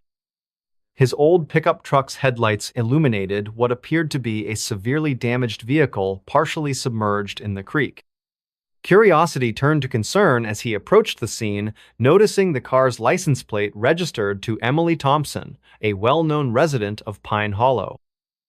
John's voice trembled as he called emergency services, describing the wrecked vehicle and its ominous surroundings. "There's no sign of her anywhere," he reported, his tone heavy with unease. "It's like she just vanished into thin air." Authorities arrived within minutes, their sirens breaking the morning calm as they began investigating the peculiar scene. The car, a silver sedan, bore significant damage consistent with a high-speed collision. Tire marks led up to the point where it went off the road, but strangely, there were no skid marks indicating an attempt to brake. More puzzling was the absence of any personal belongings inside the vehicle, no purse, phone, or identification. The driver's seat was pushed back as if accommodating someone taller than Emily, who was known for her petite stature. Detective Mark Reynolds, leading the investigation, examined the scene with meticulous attention to detail. "This doesn't add up," he muttered under his breath, noting how neatly folded the seatbelt lay across the empty passenger seat. His years of experience told him something wasn't right about this picture. The medical examiner estimated the time of impact at approximately midnight, based on environmental factors and vehicle temperature. As word spread throughout Pine Hollow, neighbors and friends gathered at the local diner, discussing theories over cups of steaming coffee. Martha Peterson, Emily's closest confidant, recalled seeing her friend earlier that evening at the community center's annual Harvest Festival. She seemed distracted. Martha remembered, her voice tinged with sadness, kept checking her watch and looking toward the parking lot. The search intensified as authorities scoured the area surrounding Blackwater Creek. Helicopters hovered overhead while canine units combed through the dense woods nearby. Volunteers from the community joined in, hoping against hope they might find some clue to Emily's whereabouts. Meanwhile, forensic teams worked tirelessly analyzing evidence from the crash site, searching for answers to questions that multiplied with each passing hour. In the days that followed, investigators discovered surveillance footage from a convenience store located 3 miles from the accident scene. The video showed Emily purchasing gas at 11:47 p.m., appearing calm and composed. However, moments later, another vehicle pulled into frame, a dark-colored SUV whose driver exchanged brief words with Emily before driving away. Witnesses confirmed seeing similar vehicles in the area recently, though none could provide identifying details. Meanwhile, Emily's family struggled to comprehend what had happened to their loved one. Her brother, Michael, described her as cautious and responsible, always mindful of safety precautions. "It's not like her to take unnecessary risks," he explained during a press conference, his voice cracking with emotion. "Something doesn't feel right about all this." As days turned into weeks, the case garnered national attention, drawing in experts from various fields to assist in the investigation. Psychologists analyzed possible motives, criminologists studied patterns, and technology specialists reviewed digital footprints left behind. Yet despite these efforts, key pieces of the puzzle remained frustratingly out of reach. One evening, as Detective Reynolds reviewed case files in his office, he noticed something peculiar about the tire tracks leading to the crash site. Their pattern suggested deliberate steering rather than an accidental loss of control. This revelation sparked renewed interest in the mysterious SUV captured on surveillance footage, prompting law enforcement agencies across multiple states to collaborate in identifying potential suspects. Throughout this period, the people of Pine Hollow continued their daily lives while holding on to hope for answers. Schoolchildren placed handmade get-well cards in Emily's mailbox, church groups organized prayer meetings, and businesses displayed signs offering rewards for information leading to her safe return. Each act of kindness served as a reminder of the tight-knit community's determination to see justice served. Months passed, bringing both frustration and progress to the investigation. A breakthrough came when a tipster reported seeing a suspicious individual loitering near Blackwater Creek shortly before the reported time of impact. Surveillance cameras at a nearby intersection captured images of a man matching the description, wearing distinctive clothing items linked to previous unsolved cases in neighboring regions. With renewed focus, investigators expanded their search parameters, examining connections between seemingly unrelated incidents involving missing persons and vehicular accidents. Patterns emerged, suggesting a more sinister explanation behind Emily's disappearance. Forensic analysis revealed trace elements in the wreckage inconsistent with natural causes, further supporting suspicions of foul play. Despite these developments, definitive proof eluded authorities. Legal restrictions prevented them from disclosing certain aspects of the investigation to the public, leaving many questions unanswered. Community members grappled with uncertainty while continuing to support Emily's family through difficult times.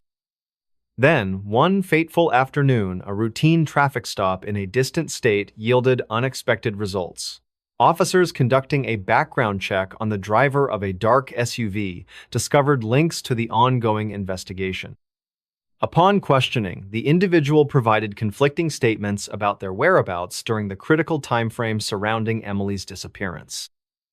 Subsequent searches of the vehicle uncovered additional evidence connecting it to the Blackwater Creek incident.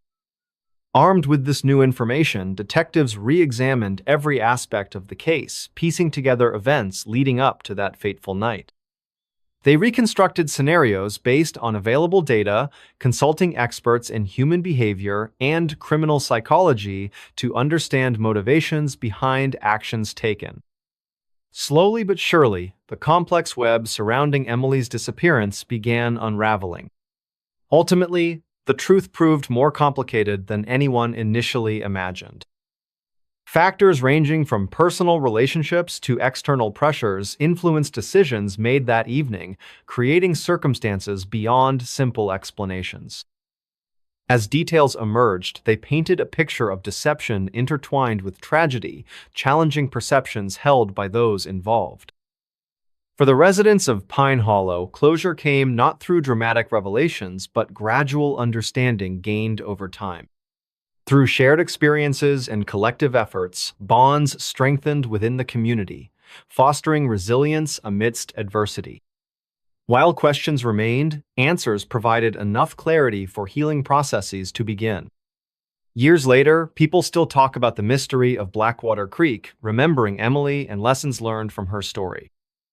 Her memory lives on through initiatives established in her honor, promoting awareness about issues highlighted during the investigation. Though exact circumstances may never be fully known, her legacy endures as a testament to human spirit overcoming challenges. The man who walked out of a bar and into thin air. It was a crisp autumn evening in the small town of Maplewood, USA. The air carried that familiar chill, signaling the end of summer and the beginning of cooler days ahead. The streetlights flickered to life, casting long shadows across Main Street as dusk settled in. At precisely 7:15 p.m., a man named Robert walked out of Joe's Bar Grill, a well-known watering hole for locals who gathered there after work or on weekends to unwind. The bar itself was warm and inviting, filled with laughter, clinking glasses, and the faint scent of burgers sizzling on the grill. Inside, patrons sat at wooden tables or leaned against the polished counter, chatting animatedly about their day's events. But outside, it was different. Outside, the world seemed quieter, almost serene under the amber glow of the street lamps. Robert paused momentarily at the entrance, adjusting his leather jacket before stepping fully into the cool night air. He had been inside for nearly an hour, enjoying a drink while reflecting on recent changes in his life. His thoughts were scattered but peaceful until he took that first step away from the bar. As he turned left onto Main Street, heading toward his parked car just a block away, something strange happened. A collective gasp rippled through the crowd still lingering near the bar. It wasn't loud, more like a hushed exhalation of surprise and then silence. Robert disappeared. Not gradually, not obscured by fog or shadow. He simply vanished mid-step, as though swallowed whole by thin air. One moment, he was walking briskly down the sidewalk. The next, gone without a trace. No scream echoed into the night, no struggle, no sign of foul play, just emptiness where he once stood. Inside Joe's bar, several witnesses rushed out immediately upon hearing murmurs of disbelief among those already outside. They scanned the area frantically, calling Robert's name over and over again. Some even jogged up and down the street, searching alleyways and peeking behind dumpsters. Nothing. Not even footprints lingered on the pavement, despite the fact that moments earlier they could clearly see him moving along the path. Witness accounts varied slightly depending on who you asked, but all agreed on one thing. Whatever occurred, it happened instantly. Mary Ann, a waitress at the bar, claimed she saw a brief flash of light, but when questioned further, admitted it might have been her eyes playing tricks due to exhaustion. Another patron, Tom, swore he heard a low hum seconds before Robert vanished, though no one else confirmed this detail. Confusion reigned supreme as theories began swirling faster than answers came. By 8:00 p.m., news spread quickly throughout Maplewood. Word traveled via phone calls between neighbors, radio announcements interrupted regular programming, and soon enough, law enforcement arrived en masse. Officers cordoned off the scene, interviewing anyone who claimed to have seen anything unusual. Detectives pored over security footage from nearby businesses, hoping to catch a glimpse of what transpired. Yet every camera angle ended abruptly at the exact moment Robert stepped out of frame. Detective Jameson, a seasoned investigator known for solving some of the most perplexing cases in the region, led the effort. He approached each witness methodically, asking questions designed to piece together fragments of truth. "Did you notice anything odd leading up to the disappearance?" He inquired gently, yet firmly, tilting his head slightly to convey genuine interest. Each response added another layer to the mystery, but none provided definitive clarity. As hours turned into days, speculation grew wilder. Some suggested alien abduction theory fueled by old tales of strange lights spotted hovering above rural fields years ago. Others pointed fingers at secret government experiments gone awry, citing rumors of classified testing sites hidden deep within nearby forests. A few locals whispered about curses tied to ancient legends passed down through generations, though these claims were met with skepticism by skeptics. Meanwhile, back at Joe's bar, business boomed unexpectedly. People flocked to the spot where it all began, eager to discuss theories late into the night over drinks. For many, the event became both horrifying and fascinating, an unexplainable phenomenon begging for resolution. Bartender Frank capitalized on the attention, creating a special cocktail called the Vanishing Act, which quickly became the talk of the town. Weeks passed without significant breakthroughs. Experts consulted included physicists, paranormal investigators, and psychologists specializing in mass hysteria. None offered conclusive explanations. Meanwhile, Robert's family struggled emotionally, grappling with uncertainty surrounding his fate. His younger brother, Michael, visited Maplewood regularly, distributing flyers and speaking publicly about his brother's character, emphasizing how unlikely it would be for Robert to willingly leave without saying goodbye. Months later, during springtime when snow melted away, revealing fresh greenery, a peculiar discovery emerged. An elderly woman living 2 towns over reported finding a single item belonging to Robert buried beneath a pile of leaves in her backyard. This object, a silver pocket watch engraved with initials, reignited hope among investigators. Could its location provide clues? Or was it merely coincidence? Examinations revealed nothing unusual about the watch itself, except perhaps its pristine condition considering where it was found. Still, its appearance renewed efforts to solve the case. Teams scoured surrounding areas, expanding search zones based on new leads derived from interviews conducted with residents near the second site. Years went by, and while interest waned somewhat, the memory of Robert remained etched deeply into the fabric of Maplewood. Annual gatherings commemorated the event, drawing curious visitors from afar eager to hear first-hand accounts retold passionately around campfires under starlit skies. Over time, the story evolved slightly with each telling, gaining mythical qualities reminiscent of folklore handed down orally through centuries. The Polaroid of a bound girl found on the roadside. The sun was setting over the quiet town of Maplewood, casting long shadows across the winding roads that connected the small community to the outside world. It was one of those late autumn evenings where the air carried a crisp chill, and the golden hues of sunlight painted everything in warm tones. This was the kind of evening when people usually hurried home after work or school, eager to escape the encroaching darkness. But on this particular day, something unusual would disrupt the peaceful rhythm of life in Maplewood. A young woman named Emily had been driving along Route 17, heading back from her evening shift at the local diner. She loved these drives. They gave her time to reflect on her day while enjoying the serene beauty of nature around her. The road stretched endlessly before her, flanked by dense woods on either side. As she approached a curve just past mile marker 32, something caught her eye, a flash of white lying partially hidden beneath a cluster of bushes near the shoulder of the road. Intrigued but cautious, Emily slowed down her car and pulled over as far as possible to avoid obstructing traffic. Her heart began to race as curiosity got the better of her. Stepping out into the cool night air, Emily carefully made her way toward the object. With each step closer, her breath hitched slightly. What she found wasn't what she expected. It was an old Polaroid photograph, faded with age, yet still retaining its haunting clarity. In the image, there sat a girl no older than 16, bound tightly with rope, her face marked with fear and desperation. Behind her loomed a dark figure whose features were obscured by shadow. The scene was chillingly stark against what appeared to be a forest clearing.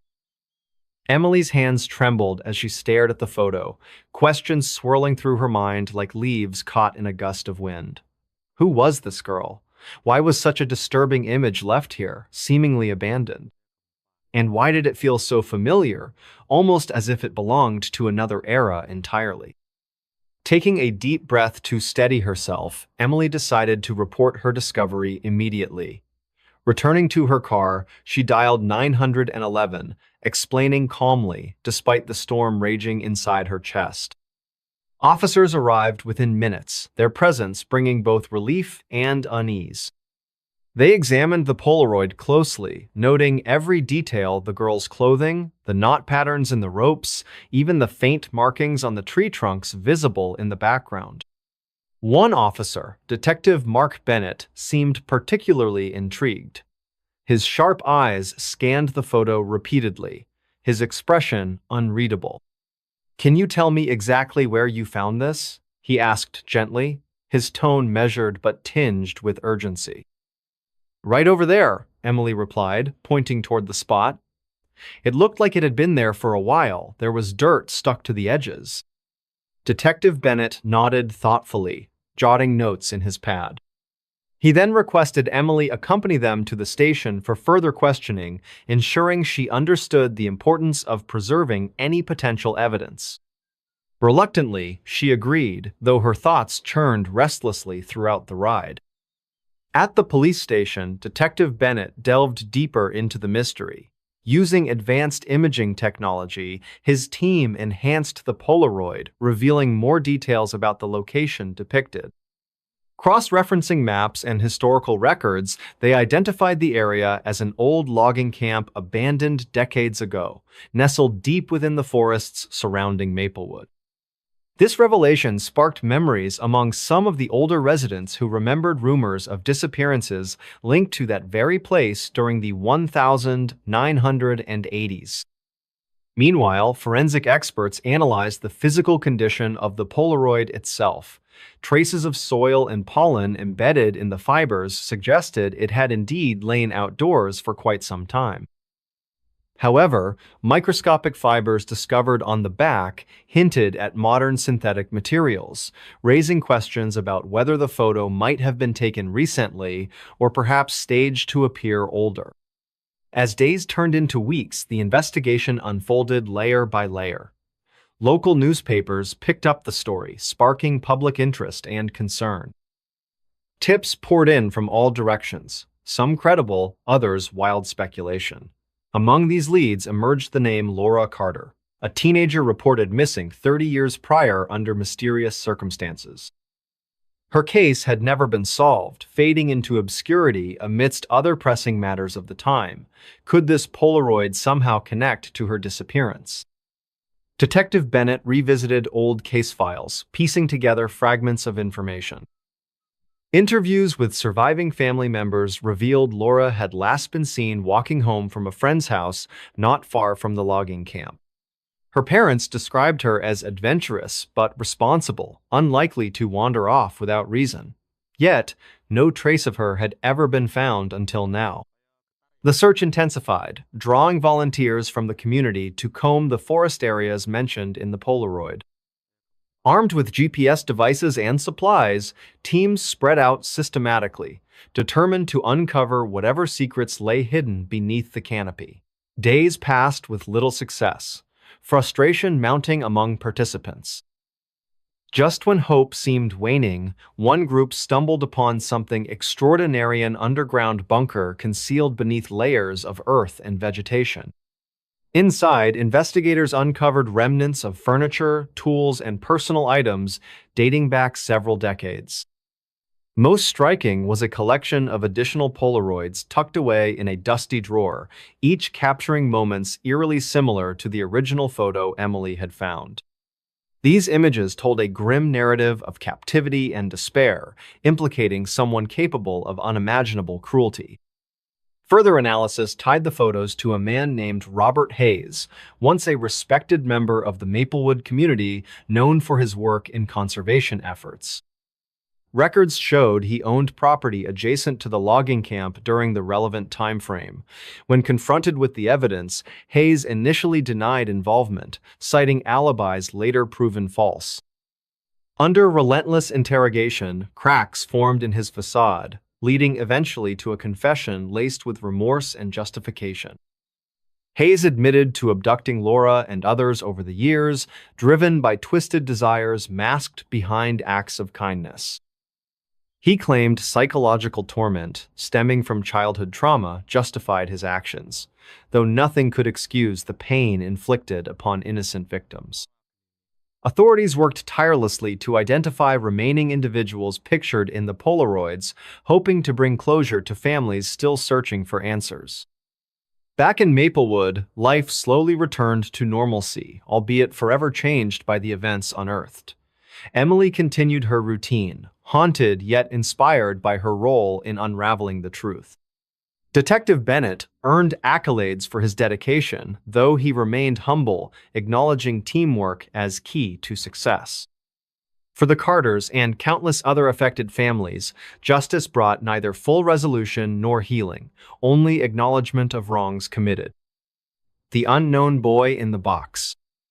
A chilling mist hung low over Philadelphia on a crisp morning, casting an eerie shadow across the city.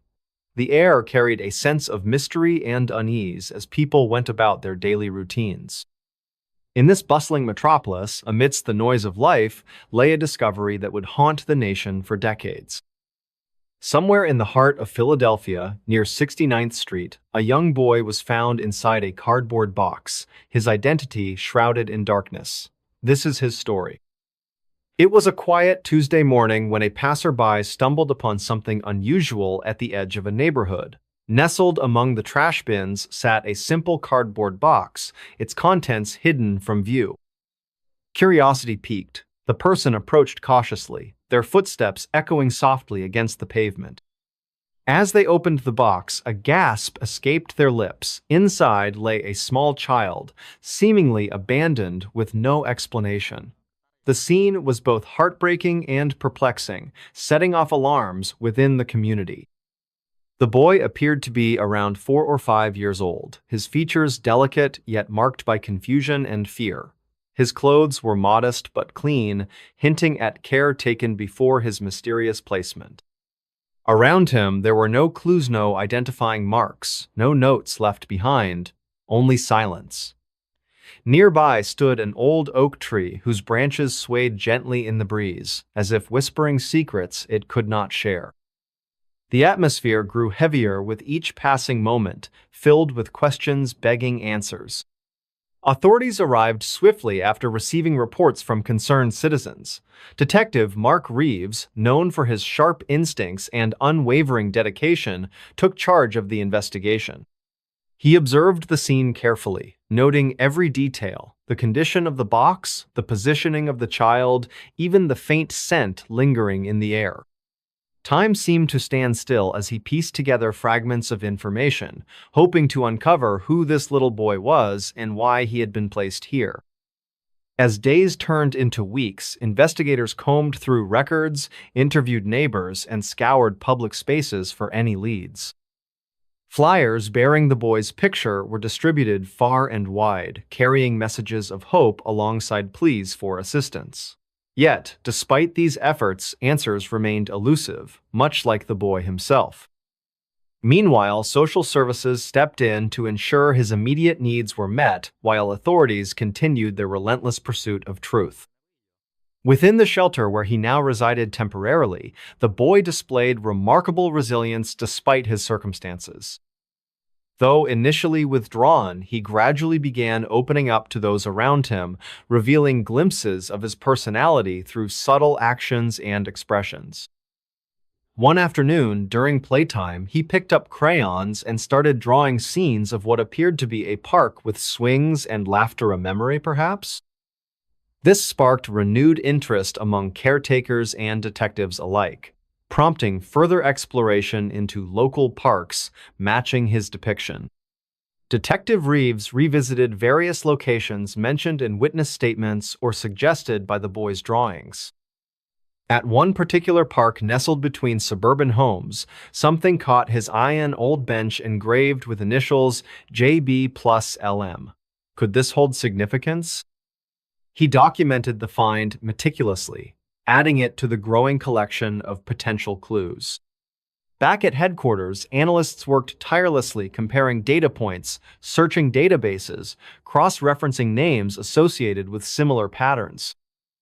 Meanwhile, media coverage brought national attention to the case, igniting public empathy and involvement. Tips poured in from all corners of the country, some credible, others less so. Each lead required thorough examination, testing patience and resources, but fueling determination. Among them emerged a connection involving missing persons reports filed months prior concerning a young boy named Jonathan Bennett from nearby Allentown. Could this be our unknown boy? Further inquiries revealed discrepancies within the original report, raising more questions than providing answers. Authorities reached out to Jonathan's supposed family members listed, only to discover inconsistencies regarding their own identities.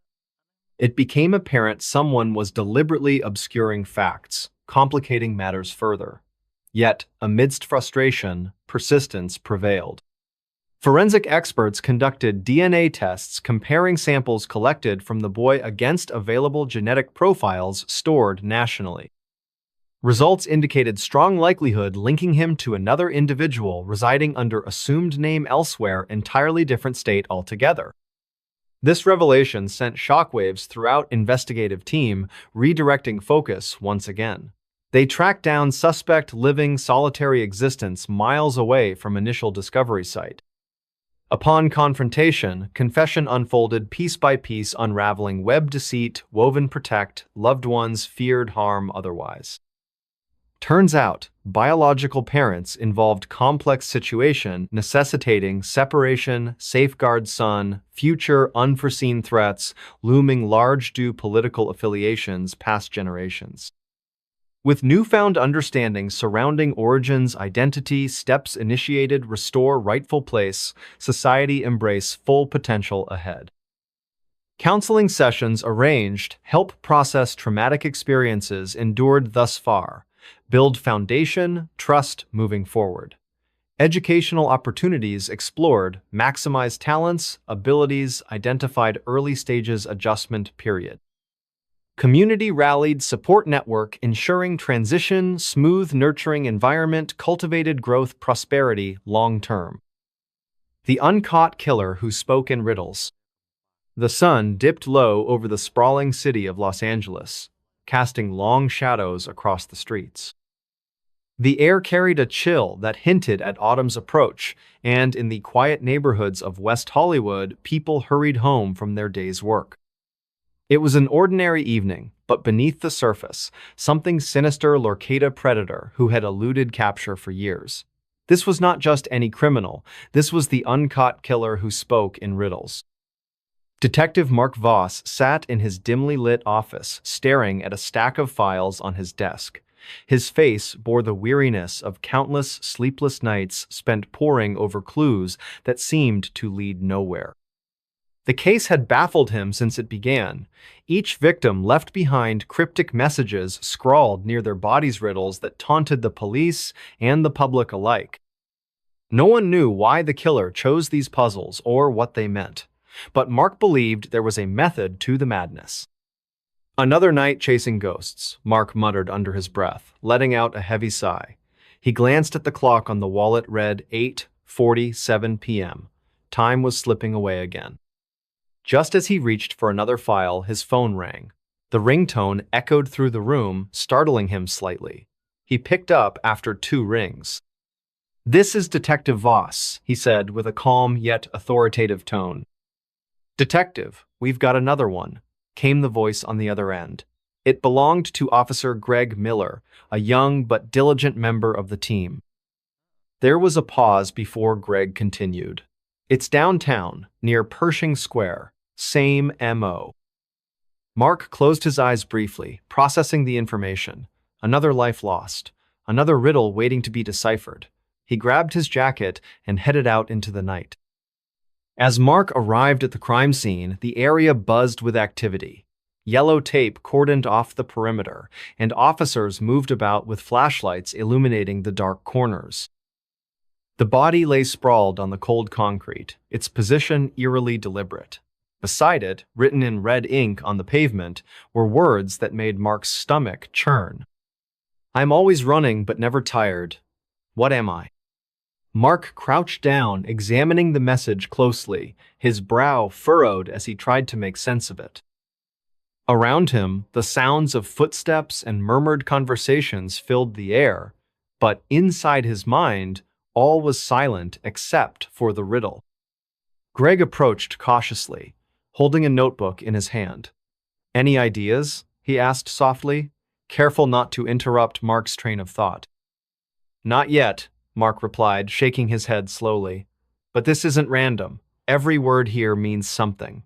He stood up straight, glancing around the square.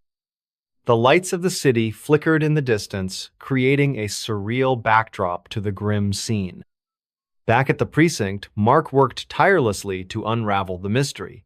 He consulted experts in linguistics, psychology, and even cryptography. Slowly, patterns began to emerge.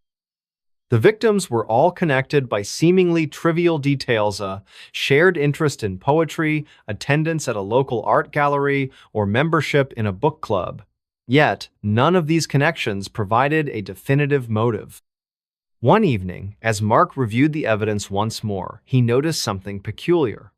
All the riddles referenced elements found within the city itself. For example, the first riddle, "I can be cracked, made, told, and played," pointed to jokes, which tied back to a comedy club frequented by